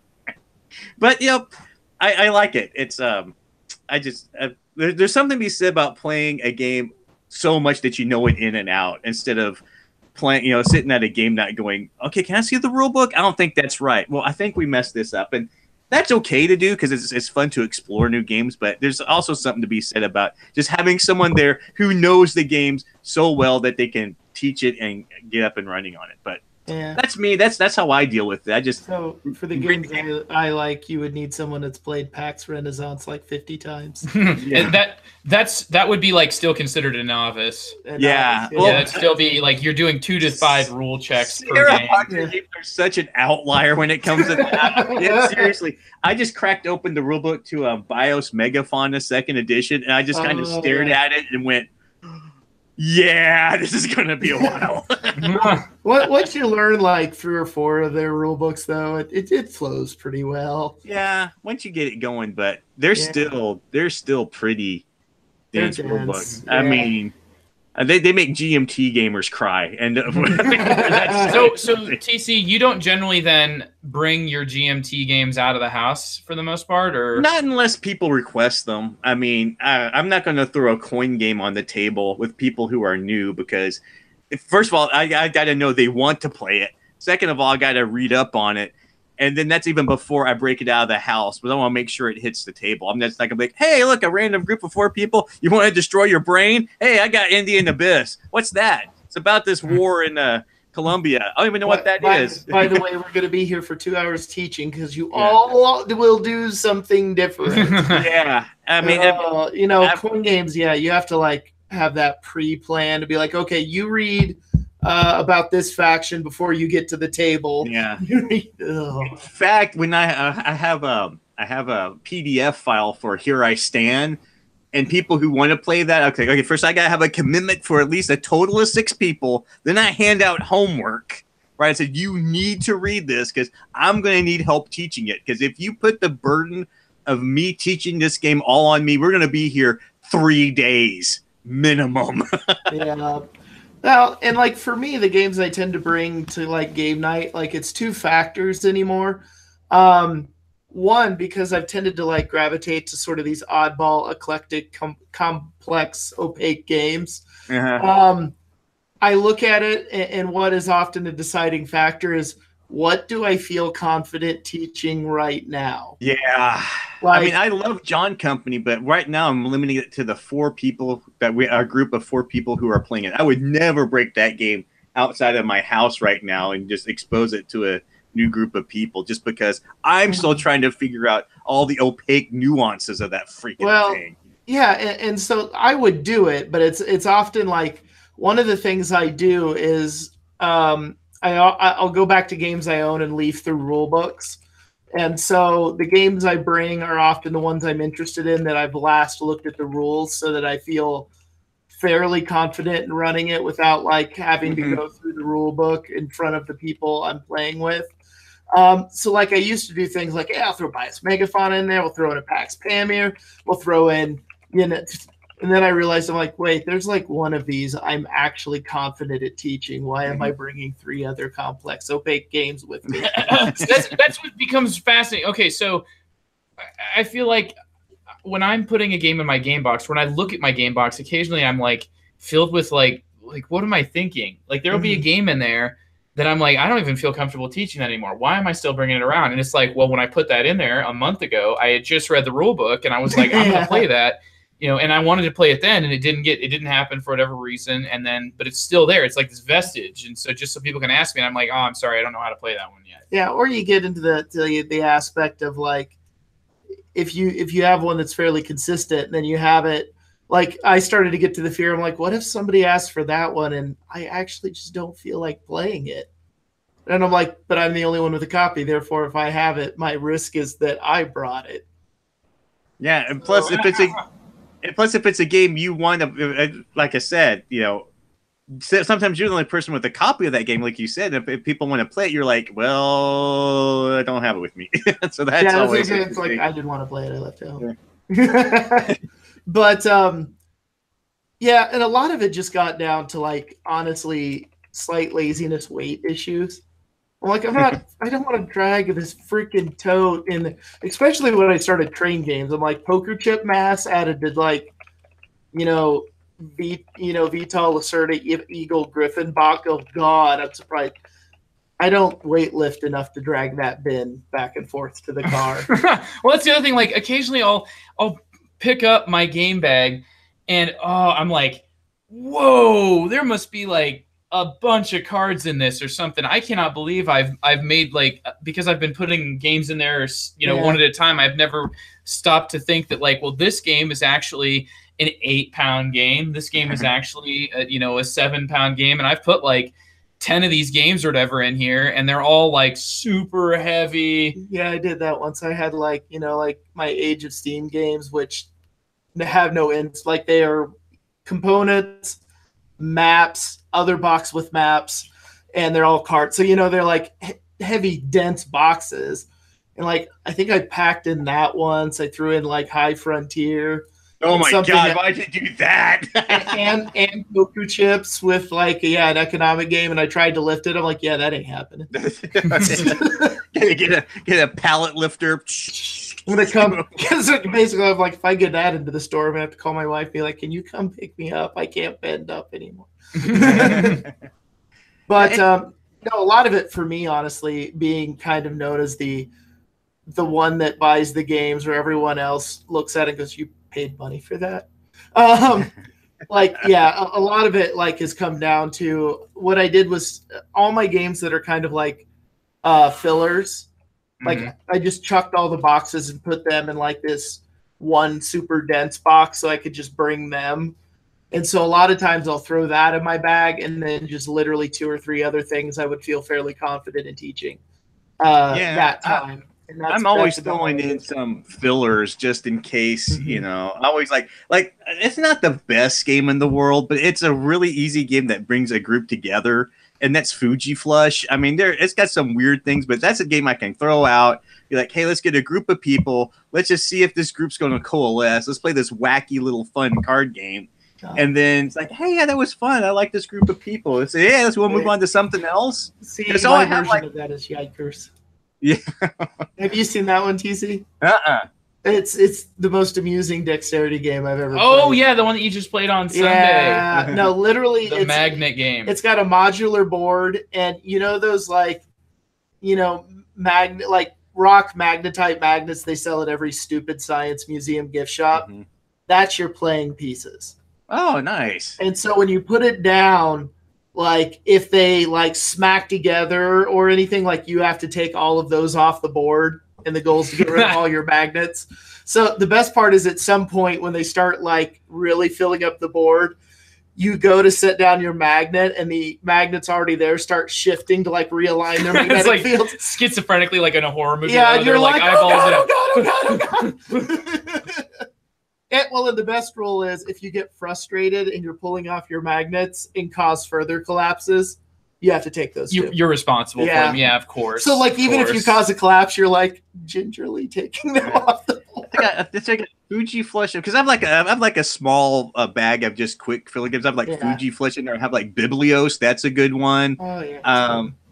Archaeology, the card game, just games that lightly introduce like Euro mechanics to see how, you know, to fill the group out for what they want to play. Those are always nice. Arboretum and Pie Yeah, Arboretum's a good one. Yeah. Interesting. Well, do you still bring those though, or those are 80% of the time? Okay, because here's what I'm thinking. Like some games, and this is just, you know, like physically, some games are more like the bricks, and other games are more like the mortar, right? Like and from what I've noticed, at least in my observations, is that like you can choose a game bag. Usually, people will have either like a dedicated gaming bag solution, storage solution, where it's like a lot of percussion bags are very popular because they kind of like open so that you can get to the whole thing, and so it's like easy to access. You don't even need to take all your games out. You just kind of get the blue IKEA bags or what? Yeah, the blue IKEA bags are another way, and those are just like those only cost like $1, and they're like super huge. And they they'll fit a coffin box and every other weird shape. Like, and they're huge. They're durable. You can legitimately bring roads and boats in that to game night, which won't fit in any other game bag that I know. Yeah, no, and you're talking just massive bag, like a game, and some like the IKEA bag is the poster child for a gaming bag that you can fill up so heavy that you can't even carry it. Yeah, like, that was when I did the High Frontier. No, that didn't work. Well, then you'll have, you know, like people who have like see-through plastic tubs, because that way you can see the games, you can know what people have, and that's kind of nice.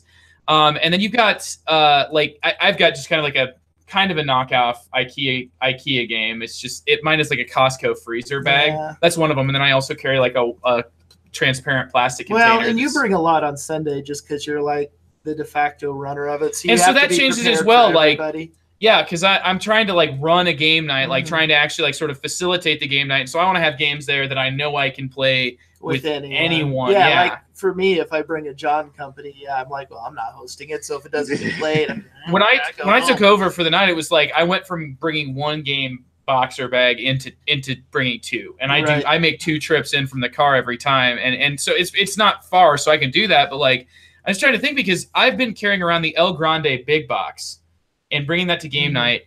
And I have read the rules to that now like 3 or 4 times just since I've been carrying it around. And I'd read it before, you know, because just to keep it fresh, you know, because it's not a hard game or anything, but it's just one I've only played like once or twice and like 2 years ago.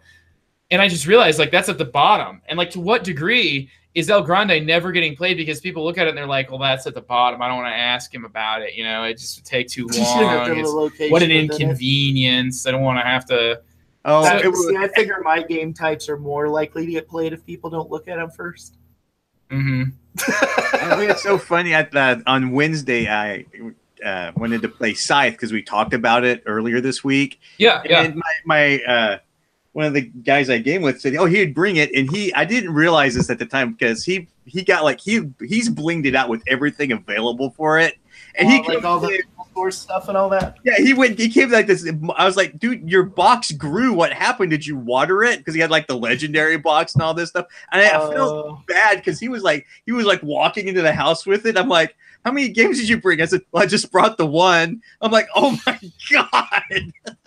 That's kind of like the new one with Container too. Like it wasn't as heavy as High Frontier because they're similar size boxes, but it was really close.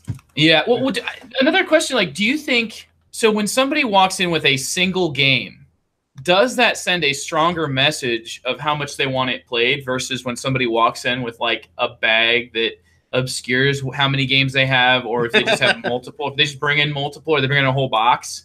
Yeah. And I think, that message kind of comes through sometimes because like I kind of feel guilty sometimes when we're at game night and like someone brings in one game and I feel like, does that mean we need to play that game? Like, are they really that hung up on it? And, you know, it's hard to tell because so much of the problem with the game night and bringing even one game versus multiple is how much do you end up playing the what game are we playing game? Yeah. Like we've talked about it, but like one of the reasons I often get games played is like I have a very low tolerance for them. I'm like, okay, John Company's over here. Who's with me? I've also noticed sometimes it seems like you only bring 1 or 2 games too, though. I've seen you do that. Oh, yeah, absolutely. Like I've started doing that by choice just so like maybe I'm not forcing it, like trying to give other people an option to bring a lot more games and not just depend on me. But then I'll see people bring all these games they want to play and just sit there passively. So I'm like, okay, screw it. We're playing John Company. Well, I mean, like that's another topic, but yeah, well, but, like you just want to see a game get played, right? And I just don't want to sit around. Like I get so few hours to come game at game night. I don't want to waste time. You need it to start. You almost need it to just already be like scheduled. And that's, you know, like when somebody requests, I think you mentioned that, TC, but it's, you know, like it's like we all have different sort of even ways that we build our gaming bag, right? Like, you know, we're thinking of different there's different strategies. I feel like I kind of try to take a bit of a shotgun approach where I've got like, you know, like one of a bunch of different things, kind of like, you know, you're like, I'm trying to cover a wider, and whereas otherwise, you know, like other people just bring specifically their favorite games, right? Sometimes I'll bring games with me that are not like my favorite games, but they're just ones that tend to work well with the specific, you know, where I've had good experiences with them, you know? Yeah, like if you had a bunch of, like when I was first bringing, I would often bring K2 for if we had any gateway gamers. I could play K2 with them because that's still a gateway game I quite enjoy. Yeah. Whereas anymore, I'm just like, I throw in a couple games. We're good. But yeah, I think it does depend on what you're going for. Like in your case, you need mass appeal. But not every game night I go to is like that, dude. Like I can go to other game nights, right? And I mean, and also like when you, like if you were to just get called up by like, you know, and just an impromptu game night, like somebody invites you and like 2 or 3 other friends over, they're like, hey, bring some games. If somebody were to call you and be like, hey, make sure you bring some games, what are you going to do? Are you going to, you know, like bring one of your tubs then? Or, you know, like, I think in that case, I mean, if you're talking going to somebody's home, I think I would try to get at least a little bit of info as far as what they're like. Like, you know, if they're like, I'm like, well, what kind of games have you guys played in the past? If they say, oh, we've just played, you know, mass market games, I'll be like, okay, I'll leave John Company at home tonight, I think. Let's pick out a K2. Let's pick out a, you know, this. And try to go like one notch above kind of what they're used to. But, you know, if they're like, oh, we like this. Okay, yeah, maybe you could, you know, whereas I think, like I said, I think if it's kind of a known quantity, this person, you can be more strategic about your choices. Yeah. When like the Sunday game night we go to, and also the Wednesday group that you go to, like anybody could walk through those doors looking to play a game. Now, they're public game nights. It tends to be a core group that you can fairly well depend on being there. Yeah. But then there's always a few new people looking to do something or another. And, that's a particular danger for my strategy, which is bringing ones I tend to want to teach, because those are typically not introductory. Like, you're not going to start someone as their first, introductory to hobby gaming on Arc, right? You might do the opposite. Yeah, unless they're as crazy as I am, then you could get away with that. But but you have to be prepared in a public night for people like that, though. Andy, I don't know how, but I've seen Andy hook. Obviously, whether or not Andy ever hooked me is kind of like, it's almost like I'm like a fish that just beached. I ended up beached on the heavy game shore, whether or not I wanted to. But you've been able to actually hook other people, right? For me, it just kind of like the current brought me in on the sand. Yeah. And I'm just here for the ride somewhat. But and that's the thing that I think is weird when people call, because you'll get occasionally people say heavy gamers are elitist or something. And I don't think of it that way, because if anyone sat at my table and said, yeah, I want to try a heavy game, let's try this Vinos you have, I'm fine with that. I'll teach anybody. I will coach them and help them as much as I can. So for me, that's not a big deal. But I do come to game night with kind of an agenda in such. I'm much better than I used to be about, I'll play other people's stuff. Because I do so much gaming online now. Yeah, you've got a large amount is right. I no longer feel like this is my only time I'm gonna game. I gotta get this. And that leads to, I think there just being less pressure on you during game night. But and I know that same feeling that. If I didn't get this played, it's never getting played, and it can sort of spiral you into a bout of depression. Yeah, right. Well, and that's because game night for me is very much a cut loose, settle down, it's my self-care time, which is very valued to me given family situations and such. And so that time needs to be, for me personally, a certain way to be really helpful. Now it can be partially helpful, and I've gotten much easier going about it as time has gone on. But if I went to a public game night and they're like, oh, we're doing Catan, do you want to join? Be like, no, I really, nothing against you or that game, but it's not me. Well, and the copy on the demo shelves at the game store where we do play is actually not a complete copy, so it would just be it would be a failure. But then again, I will play those kind of games in other settings with my family, where it's not so much self-care time or anything like that. William, my son William, I just introduced him to adult Ticket to Ride. Oh, cool. Did you start with the first Ticket to Ride or anything? What I actually started with before that was just ad hoc rules of base Ticket to Ride. We didn't play with tickets. It's just whoever gets rid of it. I had him playing it from about 5, 6. Yeah. But we would just play a toned down version. You specifically whatever accommodated his age, his level. We did, but then we got my first Ticket to Ride. We played that quite a bit. And I showed him adult Ticket to Ride, and we threw in the 1910 expansion first game. That kid was grokking it as a 9-year-old. He was figuring out how to plan his routes. I mean, the only reason I keep trouncing him is he's not quite that cognitively or skilled at it to where he can sort of predict those long-term consequences of what you're doing, whereas I can. But we played it once camping, and the mosquitoes were just so god awful. Trail hiking did not happen. Yeah. So he I think we played 5, 6 games of Ticket to Ride in 2 days. And then as soon as we got home, he's like, "Well, Mommy, play Ticket to Ride." That's a success, dude. Yeah, and that's what I said. And I'm like, I'm kind of gleefully looking here, and I'm like, how long ago was this, Andy? This is last weekend. Okay, all right. I was gonna say if this was that soon, and I'm just now figuring. Okay, I'm happy to hear that it's that soon because you'd be like, oh, this is 2 years ago, and I'd be like, how come you never told me that story? Like, it doesn't sound normal. No, this was literally last week, so I'm figuring maybe 3-4 years. Chicago Express, Iberian Rails, dude. Iberian Rails. We gotta start that. You know, maybe like by 18, we're doing 18 OE together. Mom's just like, no. Mini Rails, even before Chicago Express. Mini Rails. There's a starting point. Yeah, no. So it'd be interesting, but. Yeah, no, I would Chicago Express. No, I would not include my wife in that. That would not go well. For stocks, Veggie Garden actually is a game where you've got like everybody keeps on drafting these, and it's not. I don't know. It's like it's a super volatile system, sort of, but that's kind of what stock markets can be like. It's just kind of wacky based on these abilities of these cards that are out. It's like Ticket to Ride, but everything you're drafting is one of the stocks that you keep at the end of the game. So I guess to bring it back to our subject, it's like. Those kind of games like that, those gateway games, now that they get played at home, that's where I leave them. Like, I don't bring them to game night to do that because that's a different situation. So if I'm talking about the games I'm going to bring, typically the games I'm going to bring to game nights are the ones I can't play at home. Because if I'm going to sit at game night and do this, why wouldn't I be doing it at home, like getting brownie points with the child and the wife, you know, like.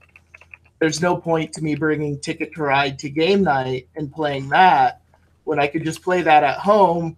And then my wife's happy we're playing games at home. And then, you know, another week down the line, I'm like, hey, honey, we had a good game night, but I got a chance to do 1817 with the group today. You know, like that's how I would do that. So I'm not going to play. I'm not going to bring Lords of Waterdeep to game night. And there's no dissing that game. That's personally my choice because it's what I want out of the game night. Yeah. And now, to a certain extent, like your actual making your game box that way is kind of like, I would say, kind of broadcasting that, projecting that, you know, like this is, and especially if you sit next to your game, you know, like it all has to do with this weird, like there's posture involved with it too, like where you're sitting, what your game box is like, the accessibility to it, how much can people see. I mean, like, you know, they're like a lot of folks just bring the one game. But if you bring the two games, I think what a lot of people enjoy, and maybe this brings them joy, is you know, like you grab your bag and it's empty every week. And then you look at your collection. You're like, okay, what am I going to put in here? You know, but it's like a limited amount. It's not like I have to make the whole box because then the whole box kind of stresses me out. It's like I want to maximize. Like it's like to a certain extent, I just want to sit there and be like, what is the most efficient use of space? Like, I don't care about the game. I just want it to look like this really cool puzzle. When somebody sees it, they're like, how'd you get all that to fit? And I'm sitting there like, took me 45 minutes. Yeah, you were playing Tetris instead of, like, what games I'm actually going to play a game night. But pretty much, yeah. I guess I'm enjoying that. I get that because I tried doing that with the IKEA bag. And that's what I learned at my age. That wasn't good on my back. Because, like, so many of the games I had were just uber dense and like trying to put High Frontier and 18XX and then like a full set of clay poker chips in one bag. Like that's no, that was bad. So and then you sit there like, and I don't even bring the poker chips anymore unless I know I'm playing an 18XX. But your poker chips, that you have that one thing that's small. Oh yeah, no, I bring. That's why I bought those. Exactly, so I like myself. I don't see a reason for you to ever bring the big ones, just because the ones that are small function. Whatever, dude. You can't do the ruffle with the poker chips and annoys the hell out of everyone. Okay. Yeah, like the same reason everybody who's ever played Liar's Dice suggests Liar's Dice is so they can piss everybody else there off like, by having the loudest cups. Yeah, migraine inducing. Oh yeah, so are you gonna do Liar's Dice at the WBC? I probably will. I want to do that. 150. Yeah. I just want to do like be a goofball and play all the like silly, you know, like all the silly tournaments, like can't stop, like where I just show up and I'm like, I know this is a push your luck game, so whatever. Well, apparently, like there's like now traditions at the Liar's Dice tournament there, so like.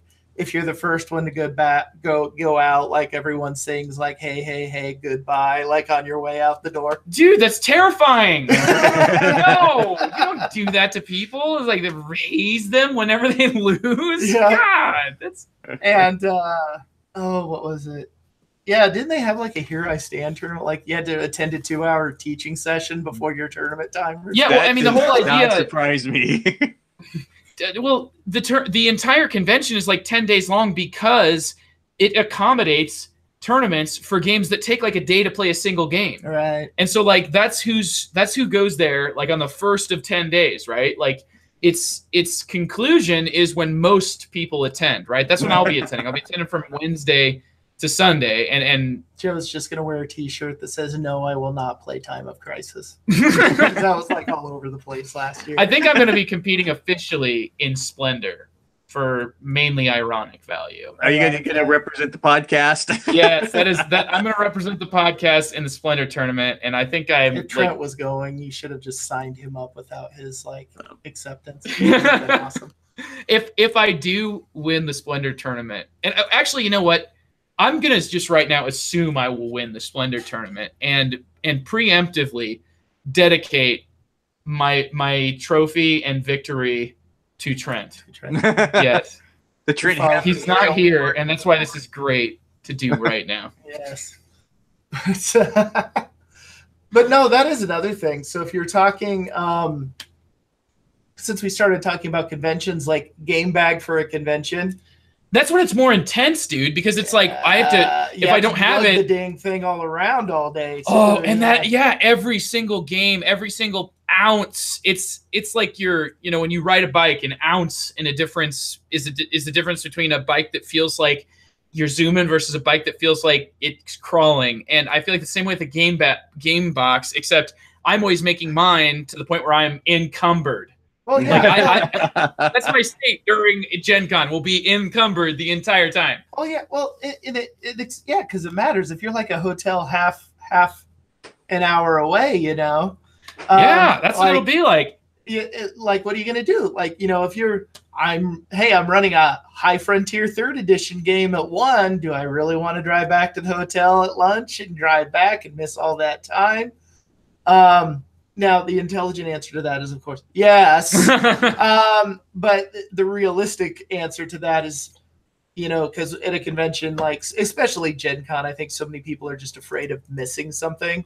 Yeah, no kidding. Yeah. But like you end up missing, let's put it like this, unless you're in an adjoining hotel, you will miss a ton of the convention because you will be, first of all, having to walk to your car, which is far, and you're probably lugging something, and then you'll have to drive to wherever it's at, and then then you realize that hey, wait a second, me time where I can be alone and just check my email and stuff is nice. And it's worth staying up the extra hour. Yeah. And then you go to bed at 3:30 and you're okay, I'll set, well, you're I'll set the alarm for 8 and then get 4.5 hours of sleep. And yeah, I don't know. I've definitely made those what I would consider missteps in the past. And hopefully I will avoid those. But yeah, the actual bag you carry is so huge, and it really does, to a certain extent, just the type of bag that you have at your game night almost is a part of your personality. There's if you have a more open gaming bag versus a more closed one, it's I want to be able to say which game gets played. How much control do you want? A lot of folks just play at home, right? Yeah, they just play at their own house, so it's I don't ever have to make this decision. My gaming bag is my gaming collection because my primary place of play is right where, with my collection. And I kind of wonder that, between going to an open game night and playing at a home, it seems and maybe I'm wrong, but for a lot of people, you have the 1 or 2 people in your game group that actually have a collection. Mm-hmm. And then they try to find everyone else to play their games. Yeah, it is that's the advantage, of playing at that place is that you've always got everything there. But then at the same time, the choice can be paralyzing. Oh yeah, when you've got hundreds to choose from. Right. Well, and that's the thing. And then but yeah, if you go to game night, that's the one I feel bad about because it primarily a public game night. Yeah, because I think it's primarily me, you. Bring probably you for sure, but then there's probably that second tier that would be me, Trent, David and stuff all have about the same number. Sometimes I'm a little less. But then you've got, so about half of us are bringing some kind of a collection. At least some amount of games. And I would say that of the people you've mentioned already, like Trent tends to come to ours. Like occasionally he'll bring a bigger box, but like for the most part, he's recently been coming with just a tote bag with 1 or 2 games at most. Well, and I started doing that just because, like, I think when you're new in the hobby, you're like, I'm going to bring everything because I'll play any amount of. And then you finally get to the point you realize that, like, you're bringing 20 games and 2 of them hit the table that night. Well, yeah. But it's so tough to picture. Like, I get an image in my head. Make it. This, like, I look at the game and I'm like, okay, what does it look like? What does the table of me playing this or of somebody at the game night playing this look like? And I think about whether or not I've got something that already does that, or I've got something that I'm more or less excited about that does that. It's just, you know, it's tough, but I do end up, because of how much time and effort I put into it, I end up avoiding taking all my games out and putting them all back in, because I'm like, I wonder if I'll just build it 90% the same and then change like 1 or 2 games, right? So I just, like, to a certain extent, I almost don't want to undertake like taking out games and adding new ones, just because I'm like, it's going to be a huge undertaking, right? I kind of did that at the beginning too, but like I said, at that point, I think I was doing similar things to what you do, and it's like I want to have all my bases covered. Yeah, yeah. Well, you'll be like, I want to have this game, you know, even if it doesn't get played, at least I have it. And then you end up like, yes, only like 1 or 2 games will get played out of your bag of like whatever 20 games or whatever. It's just, to me, it's so much of it does get defined by that. All this started, just so you guys know, the core of the idea for this episode comes from a Kickstarter that was hugely successful. A Kickstarter for the gaming bag. Yeah, like it's a board game bag, and it was like $200 premium price for this board gaming bag, which seems like this ridiculous luxury product that I would be reluctant to put my money behind. And here's why. I don't consider somebody an expert. Somebody that's an expert in board games is not necessarily an expert in, you know, making micro transistors or whatever, you know, like making computer cards and stuff. That was the thing, is like, I've looked at a lot of those and consider it, but then I look at like roads and boats and go, yeah, you ain't gonna fit in there, so why bother? Like, is it worth $200 if I can't fit any game of my, not any game, but if there's like, you know, like Vinos and roads and boats are not gonna, like, they'll work in the blue IKEA job, but they are not working in any of those premium board game bags. Yeah. Well, so the premium board game bag, here's my issue with it, right? Is like, I looked at it and I thought, like, I pictured myself, and I was like, man, that would be really nice to just be able to have one on my back. And that's only like, that takes a 2-trip, because I have 2 bags. Oh God, so you're talking carrying one with it. Carrying one. Yeah, no, and of course, this is like efficiency, dude. You're like, come on, you have the entire trunk full of grocery bags, plastic grocery bags, because, you know, and I use like cloth or my own ones. But you're better. I keep them and I do recycle them. Hy-Vee has a place where you can put them, where you can recycle them. And I do not want to bring this up, you social justice warrior, your stupid canvas bag. Well,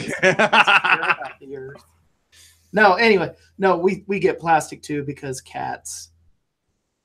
You want to suffocate them? No, you got to put the poopy somewhere. Oh, yeah, and that's another use for them. Okay. Yeah. I don't know. I just thought like children. Dark thoughts. I don't know. Like I thought when TC said trunkers, or earlier in the game, I have former gamers in my trunk, not the games. That Andy uses that word to talk about people. Yeah. Earlier on Twitter, I was talking about like I would like to kidnap Neil deGrasse Tyson and Cole Worley. Just so they could like have to talk to me as I go to sleep every night.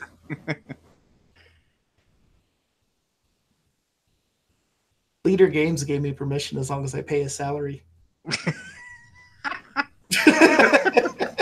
Well, Cole, you're dispensable. Word. That's what that means. Yeah, my wife was not. She said with food and water we could handle, but we can't pay a salary. So like when I'm back to teaching, then I'll get him. You know. Yeah. But what bag will I carry him in? That's the question. The board game. Yeah. So this, I brought the game designer. I've seen different storage solutions in the past too. I've seen like the Game Folio system was like, you're supposed to take all these games and put them essentially inside a generic, it's not generic, but it's like it was kind of generic. Not it's generic and looking, cheap, but like the same kind of thing each time. Yeah, so like essentially it's a vessel that's made to fit nicely with other vessels that are like it to but you essentially have to take apart a game and put it all into a folio and then put other ones like it and you lose the biggest selling point of anything in our hobby, which is the shelf presence. The box. And so people don't even know what games you have, and that's kind of an issue. But like this board game bag is like I looked at those and I was like, Roads and Boats is not gonna fit. That's Andy has the Roads and Boats test. That's the test. Yeah. Wow. If you have a storage The litmus system that test. can handle Roads and Boats, then I might consider it. So the thing is like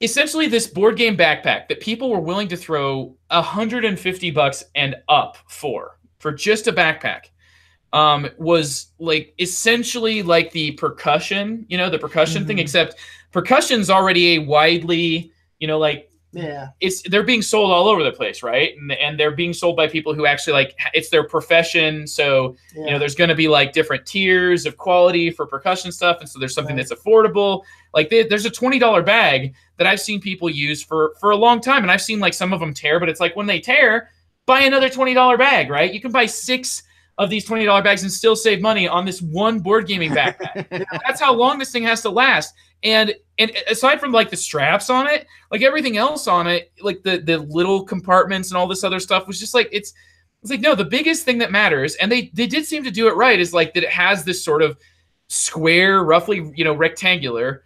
They always fit those like 1 foot by 1 foot kind of boxes, like your Ticket to Ride or Small World. This one advertised that it fit Gloomhaven.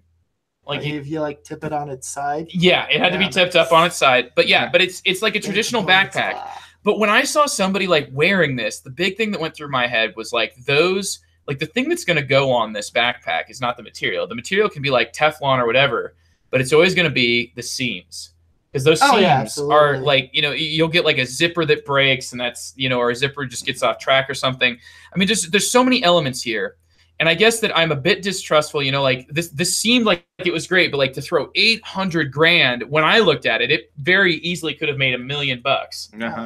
It just seems crazy to me. And I thought like, how would this change my life? And I thought about myself with this bag and without this bag. And, you've got like all these different things that your head goes through. And it's like, I ended up deciding not to buy it. It's like, no, I'm not spending $150 on that. I spent $150 on games, or getting to do an experience. Like I don't.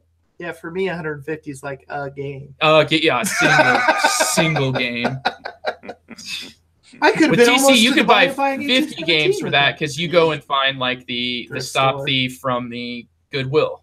Yeah, just go. Oh, look at these old games, so sweet. Then I get distracted with P500 stuff. Then I realize I shouldn't have spent that money because I got something coming in. Or $150 will finance 1 month of TC's growing addiction to living card games. Yeah. Oh God, that's how it gets. And collectible card games. Those we'll get to in a minute. No, like my wife and I, because of like board gaming, and she just likes these things. That if we were to ever enter together the Container Store, like our life savings would just be gone. I'd be like buying containers to like store the containers I'm getting at the Container Store. Yeah, they made a joke about that in I think the movie was Neighbors. It was it was a Seth Rogen. It's just hilarious. Like, can we go to the Container Store? And it's like such a thing that like derpy married people do, you've decided to just. I feel like if you're going to the Container Store, you might as well just admit you are part of white privilege at that point. Oh, potentially, yeah. Okay. Oh, don't you are in the yuppie crowd if you can go to the Container Store. I've never been to the Container Store. Well, how's that? How's that? Yes. Okay. You're a public educator by default. You're not in the yuppie. Yeah, I don't afford those containers. No, my Container Store is Walmart. Yeah. You don't even quite get that, and I married a professor. Well, she gets closer than I do. Yeah, you spend more on the container than he did on the actual thing, which I'm looking at doing for Altiplano, which I just recently got. I'm looking at buying. I almost want to do it just for the sake of it. Altiplano sounds like a brand of a container.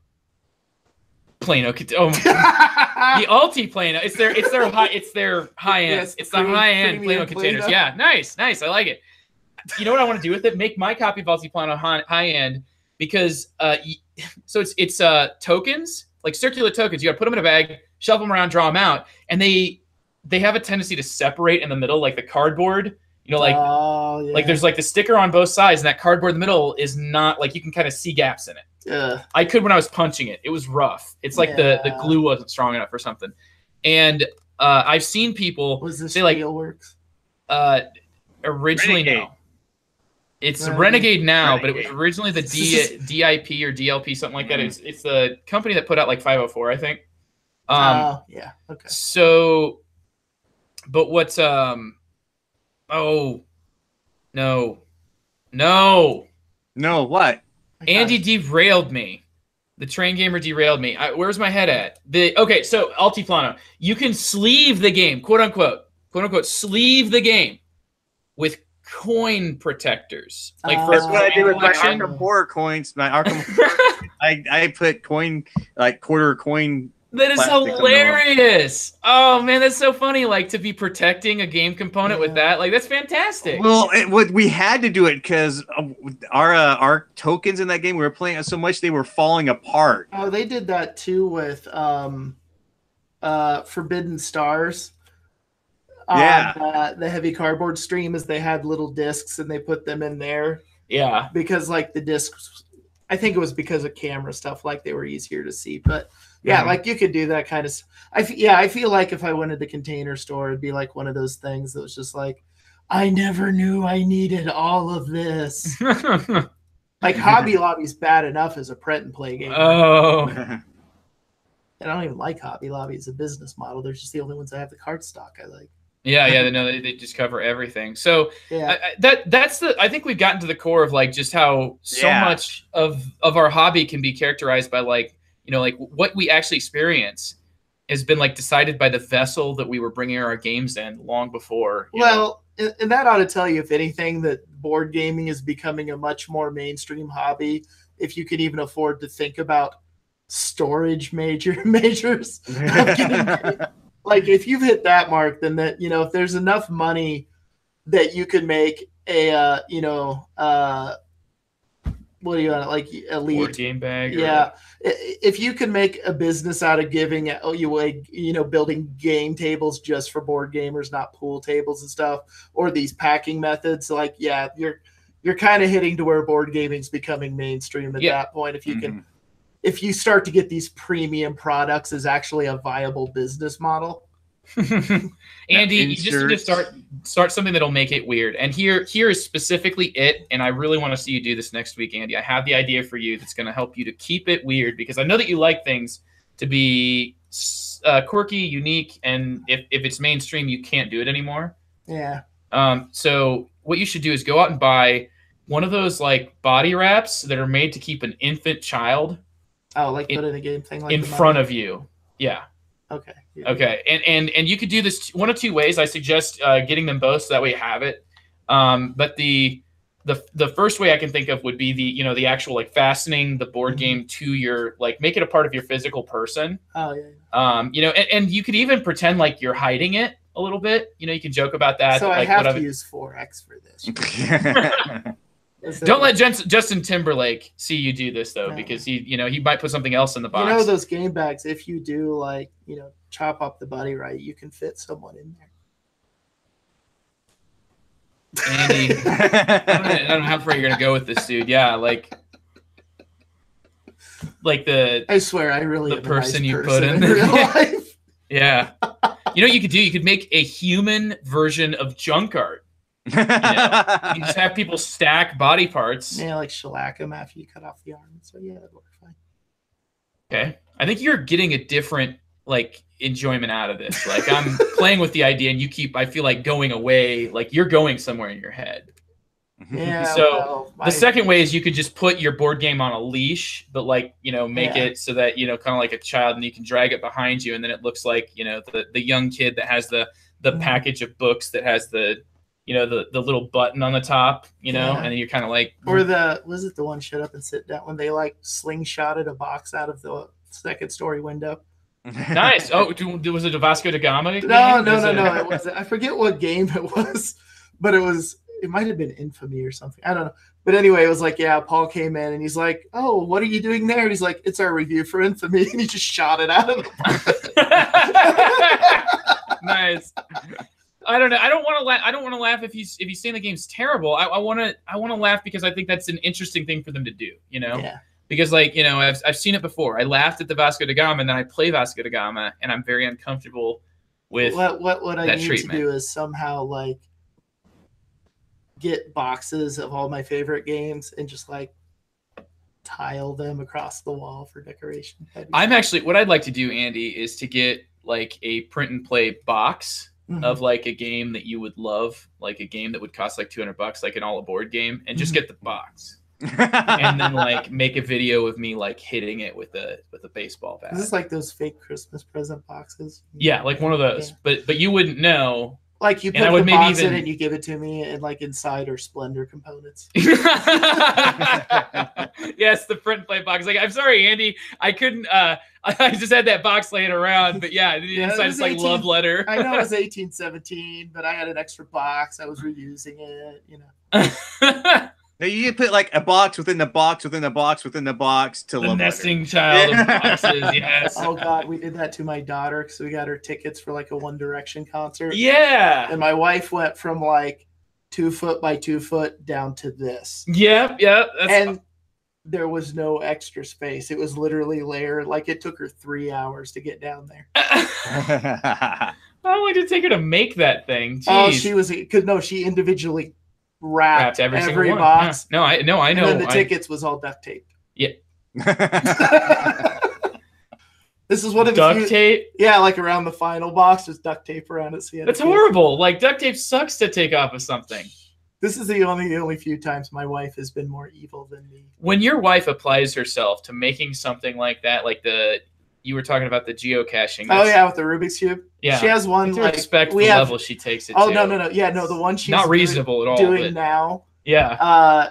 Child serve, since our kid gets like some speech therapy classes and stuff there.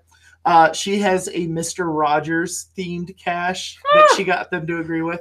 Fantastic. And like her father-in-law literally created like 2 of the buildings from like the neighborhood of Make Believe. And like the doors work, and that's where the information for the geocache will be. Jeez. Like my wife does not go for I'm going to put out like 50 bajillion geocaches in an area. Like it's all about high quality ones. Like a high quality one. Like if I had something that had that much work put into it, Andy, I would have it in my front yard displaying it all the time. It'd be like, this is not a geocache for you to go to. This she is put like you just one where she made individual bottles with letters, and there was like 15 of them, and she like snagged the family to help hide them. So they are all in one pine tree, and you have to find all of the letters and then descramble the words they mean to actually get the final coordinates to the actual cache. Nice. Yeah, she's evil. That's what you love about her. Oh yeah, like the one at the house, you have to be able to solve a Rubik's Cube. Mm-hmm. The thing is though, Andy, I think about it like you have to actually solve a Rubik's Cube. So if you come there and you don't know how to do it, then you just out. No. There's actually a guide on how to solve the Rubik's Cube in another container that's a blind maze. Oh, nice. That's nice. Yeah, so if you like and work it out. You know, Andy, they call it purposeful grouping, and I would say that your marriage is like a purposeful grouping. It's like you take somebody who's slightly evil and match them with somebody who's extremely evil, and then you've got like, it's the right combination. Yeah. I often consider it a good thing I have self-control. Oh boy. So it's about time for us to hype some games, right? That was all that could fit inside a big old board game bag that costs $200. We can call it a topic. We still don't know what we're doing when we bring in games to a game night. We just keep doing what we're doing, right, guys? Oh, it's to me, it's just a fascinating thing to like. There's so many different like branches that it's like you start considering the thought of like what the actual vessel that you're putting the games inside of before you go somewhere, and you just the amount of thought and the different philosophies you could go on. To me, I think like if you're going to see a counselor, you should take a picture of your game bag. It might be useful information. Yes, we have 2 types of. There's orderly and disorganized, just like serial killers, because that's apparently the theme of Andy on the show tonight. Is is Andy. Yeah. Well, Frosted Flakes had it coming. That's all I'm saying. Frosted Flakes is not a nickname for a person. No, just cereal that I killed. Actually, I did kill a cereal. I had one I was eating that was like, causing issues, so I threw it away and like said horrible things to it. Oh, Andy. Well, why don't we hear from TC then? Because I want to hear the tournament retrospect on the Munchkin experience. So we're excited. The Desolation of Blarg Reckoning is happening this weekend. Kate is now the official Munchkin collectible card game teacher at our local game store, Cloudcap Games. So I'm going to plug that a little bit. If anybody's listening and you happen to live in the Portland area, this Saturday at 1 o'clock, we're going to be doing a little Munchkin tournament that Kate is going to teach and be in charge of. Now, nice. I know in the last episode, Munchkin's been kind of like I don't know, it's weird. It's not a disappointment, but it's not like one of my best games. It's like really falling in the middle. And I think a lot of that's just because I'm really not into this type of game, but I'm into it because Kate is. And I mean, she refuses to break down the starter set so she can have every single class available to teach at a moment's notice. So we are going to be heading out to do our second Munchkin tournament. It's going to be a draft tournament. So you buy 4 booster packs. You just build the deck from there. It should be interesting. Should be fun. I am going to report back on it. Guys, I am still so on the fence with this game. Yet I am still the same place you were last time. Yeah, it's crazy. I mean, I'm looking at it. I got all these. We bought all these cards, and I'm trying to build it. But good Lord, guys, my daughter is so good at seeing card combinations and combos and building a deck. I played like 5 times with her last week, and I lost every single game. I was just like, that's awesome. The fact that she's devoted that much to the game is that's got to be really inspiring. Yeah, well, it is till you lose your 5th time, then you're kind of like, can we do something else? Oh, no. Come on, TC. Anytime you get beat, like if I'm as a teacher, as a parent, like as a teacher, if I get beat by somebody I taught to do something, like there's a certain pride in that. Oh yeah, it's been. That's where you just look at your daughter and go, "Kate, can you build me a deck?" So I beat Trent with a deck that his son had built, but that was L5R, different game. So how did the Munchkin tournament go? Well, it's the tournament's this Saturday, so it's coming up. So I will. It's coming up. I'm sorry, TC. Yeah. That's why you put it on hype, because this section is actually for things. Yeah, it's the ghost of Christmas, the future, right? And I've determined. I told Kate specifically, I'm like, okay, we are not finding a group of people to play with because the game is not being played much around this area. I told her we're going to have to go out and create our own group. So we're going to have to go and teach the game. If there's something you want to do, teach it, do little tournaments, and just build a base that we can engage with. So that's our goal. She likes it so much, she's going to try to build a small player base in this area. This is our first step with this second tournament up at our local game store. I'll report back on how it's going, but she is very excited, and I think we can do it. Simply because the guy who owns the store will play with us, and he will get other people to play with us. That's fantastic, dude. I mean, that's a real that's something to take pride in for Kate. That is just awesome. And I'm hoping in the future she can actually get on the Good, the Bored, and the Ugly and talk about it, because she's good at. She knows it'd be fantastic to have her, because maybe we're looking at an underrated game. I don't know. I said, I'm on the fence. And I want to hype this because I need someone to give my daughter a challenge playing it, because obviously I'm not it. So trying to, we'll have her on so you can recruit. At chess. Yeah. Yeah, your daughter plays chess, right? She can beat. Oh God, she'll. No, the reason I used to beat them was just because I waited for them to make a mistake. Now the problem is they don't make mistakes. And they're a lot better than me.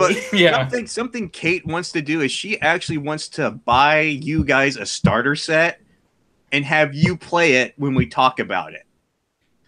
Oh boy! Wow. I'm probably going to need it. We could get I could get a starter set. I need your address, because she wants this to happen. Because she wants. Okay. So I know it's a big asking to play Munchkin. I know that's really awful sounding thing to say. It's card game, dude. And really, I like had from to what you play described. kittens, I can deal. Okay.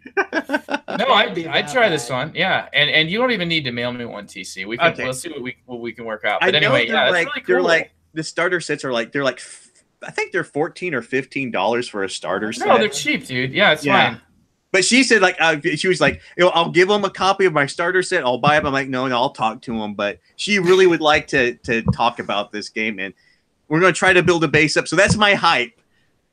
A collectible Munchkin collectible card game. I know that's saying right on, want to play Munchkin is weird, but hey, it is what it is. So I'm there.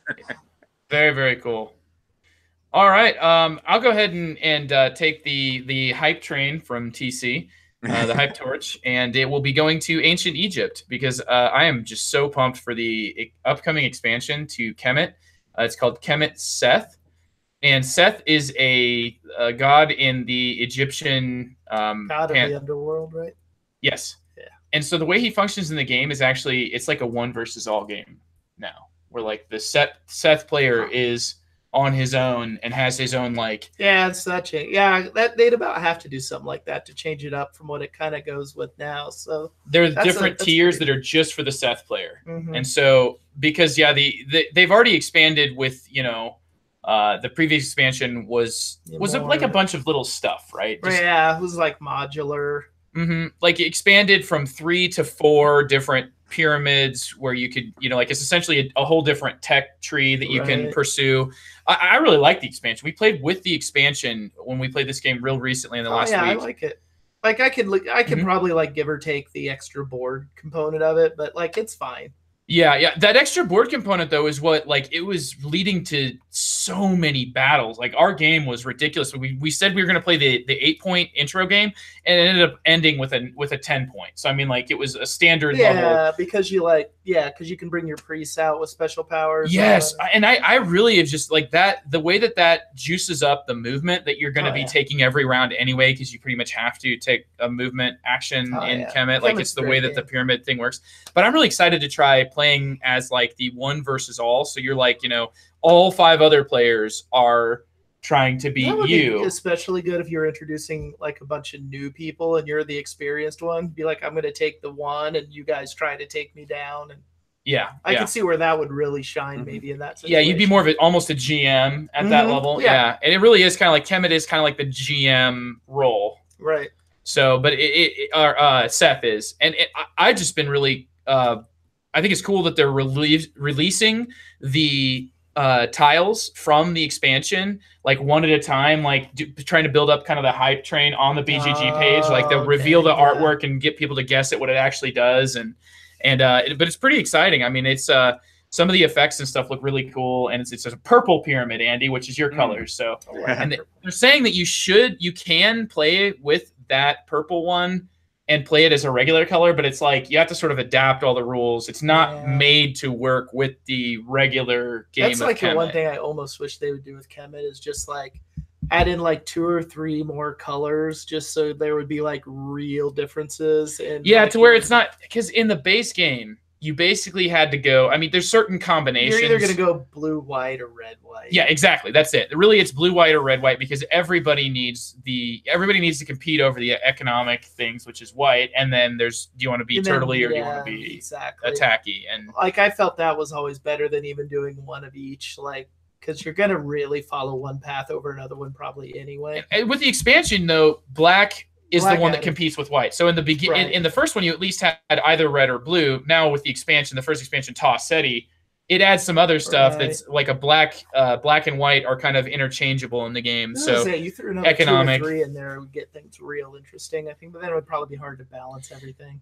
Yeah, I kind of wonder, like at that point, if it isn't just like they're coming up with a different flavor, but it's functionally the same thing. It's like a different food coloring that they added. It shocked me because it's like, for some reason, I always assume that like they're done with Kemet. Like it's a game that like consistently every so often something else comes out for, but you don't really hear much about it in between that. And it's like a really, really good game. And for some reason, and it may just be me, like I just always assume it's like, oh, they did that for Kemet. Okay, that's all they're gonna do. Maybe it's just because it's old enough. I don't know. Yeah. I agree with what you're saying because I don't feel like it. If it didn't have that expansion at all, I wouldn't be like it's any less of a game. You know, Right. I don't know. It doesn't seem like the type of game that does need all those expansions. But let's put it like this: I would rather see them give the attention to Kemet than to see yet another Cyclades expansion, just because. Have they done any recently? A ton of Cyclades. Yeah, They came Cyclades out has with got a Cyclades, bit. Hades. Then they came out with the Who does Titans. this?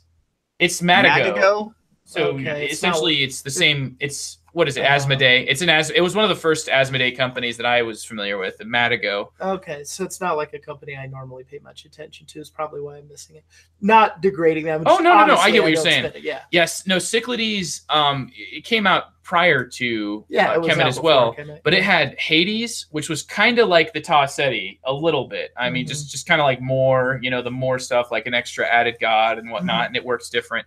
And then it came with another expansion that was the Titans, Right. and that fixed it didn't fix, but like a lot of people were frustrated and complained that it's just so slow that like you're choosing one thing and you're having to auction over that one thing that happens every round, and so like you don't have your units are useless without ships. Right. And so Titans made it so that you're on like an actual like continent. It's not just a whole bunch of disconnected islands. And then they came out with another one afterwards. It's called just like Monuments, I think. Yeah. So I mean, there has been the extra attention to Cyclades, and Cyclades just really like, to me. Maybe if I played it more, I would enjoy it, but I really prefer Kemet. I think Kemet's just Kemet's fantastic. like, it's my preference. So it's probably one of my favorite like punch you in the face games, just because it incentivizes that, and like you're playing Kemet. You set down a new player, it's like you need to go for the jugular. That's how this game works. It is the most violent game. I feel like when I'm done with a game of it, I feel like it's just pure violence. Yeah. There is just a blood drop. Like all you're doing is damage to your opponent. You're not even like gonna win the battle. It's just like, no, I'm taking you with me. Like that sort of like, you can win the battle, but I'm gonna take you out. I think that's visceral. If you are not attacking in that game, you are not winning in that game. That's one of the things that I really like about it. It really gets those people who like to turtle. Like if they're just doing your own thing, you're like, I just won, guys. So anyway, yeah, I'll be interested to see how this works. I'm always interested in kind of how Kemet changes, because it's a good one. Very cool. So that was that's Kemet Seth, and actually, Andy. We have a guy who's a part of the podcast community, the Good Word Ugly community, Jerry, who's actually from the place that you're going to be hyping, which is apparently Sad Time. Yeah, so I'm hyping, I'm calling this GBU SoloCon in Madison, Wisconsin. SoloCon! Yeah. I love it. We got, we have 100% attendance. Yeah, and up from last year. Yeah, I bought my badge, so I'm good. No, actually, what's gonna? Yeah, I thought about that because I'm insane. I don't know. Anyway, but what we're gonna be doing is, this is kind of how I went to Gen Con when I did. My wife is a U.S. chess delegate again this year. So what that was like is we had some time to do things together. So we're kind of taking it as like a husband-wife vacation again. But we still are going to have that time where, like, I spent a lot of time in Gen Con while she was spending a lot of time at meetings and chess tournaments and that kind of thing. And she asked if I still wanted to go with her. And I'm like, one, yes, because I want to keep my marriage. And two, you actually had a choice. So she asked you, right. But it really wasn't. Yeah, there was no choice. But what I thought this would be a really good opportunity to do is, there's a lot of solo games I've acquired over the last year that just have gotten very little attention, because these are bigger solo games. And so it's hard to have them set up when I'm dealing with the kids, when I'm dealing with work, when I'm dealing with this, and the other thing. And I thought, here's going to be a multi-day span where I could leave a game set up, in the hotel room for the most part, and just play it over and over again, or play it a couple times a day, then maybe play a video game. But just, I'm here. There's nothing to distract me because there's no chores to do. There's no kids to take care of or animals or anything. So it can just be me sitting down with solo games and really kind of giving them a good look over. And so what I've decided I'm bringing with me, so it's kind of a multi-game hype, but is I am bringing Navajo Wars. Cool. Because I really want to sit down and get that game figured out. I'm bringing Pendragon. Okay. Which coin not technically. I was gonna say it's not technically solo, but yeah. But you need to. In reality, you need to play one of those kind solo of ones before you before can you can teach it. And Pendragon looks really cool, so I'm bringing those. I'm bringing D-Day Dice as a quick one, kind of like a if I played a meaty one as my solo filler. Yeah. And I'm bringing Sylvian because I've had that sitting around and haven't had a chance to play. That's the one that's just like a small card game, right? Kind of like Onirim. Onirim, yeah. Except this one is more like it actually takes up a lot more space, but it's kind of like a tower defense game. Oh, okay. A little bit of deck construction with it as this kind of like that's the one thing I've heard about this game is like never play the base game because like the base game is apparently ungodly hard to win. Like the base learning game is actually vastly more difficult than the regular game for some reason. But yeah, they got this method of like constructing your deck to use during the game that looks kind of unique and interesting for a solo game. So yeah, I'm just kind of turning this into like a time when I have no excuses to stop me from playing these games that just really need played. My main goal really is to sit down with Navajo Wars and really get that one figured out. Yeah, I was gonna say that one by itself could take up your entire. Oh yeah, yeah, that by it, yeah. And I don't mean to be awkward here, Andy, but like when I was suggesting, like it's like Andy's like resolutely going to be alone. Like I've never seen a man so like I'm so ready to be alone. It's like you're going out to the wilderness to like live off the land, which could be good or bad because I am naturally an extrovert. So I don't know, like play Navajo Wars and see the plights of the horrible people, like the suffering. And my wife comes home, she's like, "How did your day go?" "Life is meaningless." I understand. So I'm just gonna read this. I am not bringing roads and boats. I can't fit it. I'm pointing something out to you, Andy. It's in our chat here. Would you like to address? Oh yeah, that's never hard. Yeah, so like I was saying, Jerry, I love your statement. It says you can solo play just about anything if you have enough personalities, which yeah, no, I did that like I was at church once getting ready to like read something for the opening. And so I was talking as I was going through it, and this woman looked over. She's like, talking to yourself's a sign of intelligence. And I'm like, yeah, but when you talk to yourself, is it like one voice? Because for me, it's kind of a committee. We have to come to consensus. Oh, Andy. The chairman of the board raps his gavel at some point. Yeah. It's like the movie Inside Out, except for Andy, it's like if all the Inside Out characters were all playing the same 18xx game. Mm-hmm. I've done that before, too. Well, that is the upcoming GBU Solo Con that will be happening in a hotel room in Madison, Wisconsin. And yeah, there will be a do not disturb sign hung on the door. No. I'm trying to be like opening and inclusive. So I brought like one of those players needed flags. Or you should put up the teacher wanted. Teacher wanted. Like go get a solo game from the board gaming library and put up a teacher wanted. Someone like 2 years ago did that at BGG Con. They like snuck down to the open gaming area before everyone got down there and set up like a solo game and put players wanted and just left the game sitting there all day. Set it alone. Yeah. Sad. I saw it. I'm like, the time lapse of that video. Yeah, that sounds hilarious. That's awesome. Yeah, it was like Navajo Wars or something, just in the players wanted all by itself. Sad. Well, that'll bring us to an end of an episode here. It's been a fantastic time seeing you, Andy, here in person. Hearing from UTC, it sounds like you've got a lot of cool stuff going on with that Munchkin, and Case just deeper into the hobby. Yeah, I'll keep you updated. It'll be fun.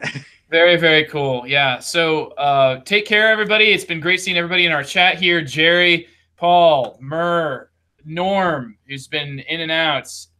Just everybody who's been there. It's been great hearing from you, except for that person that said that weird thing that was really inappropriate.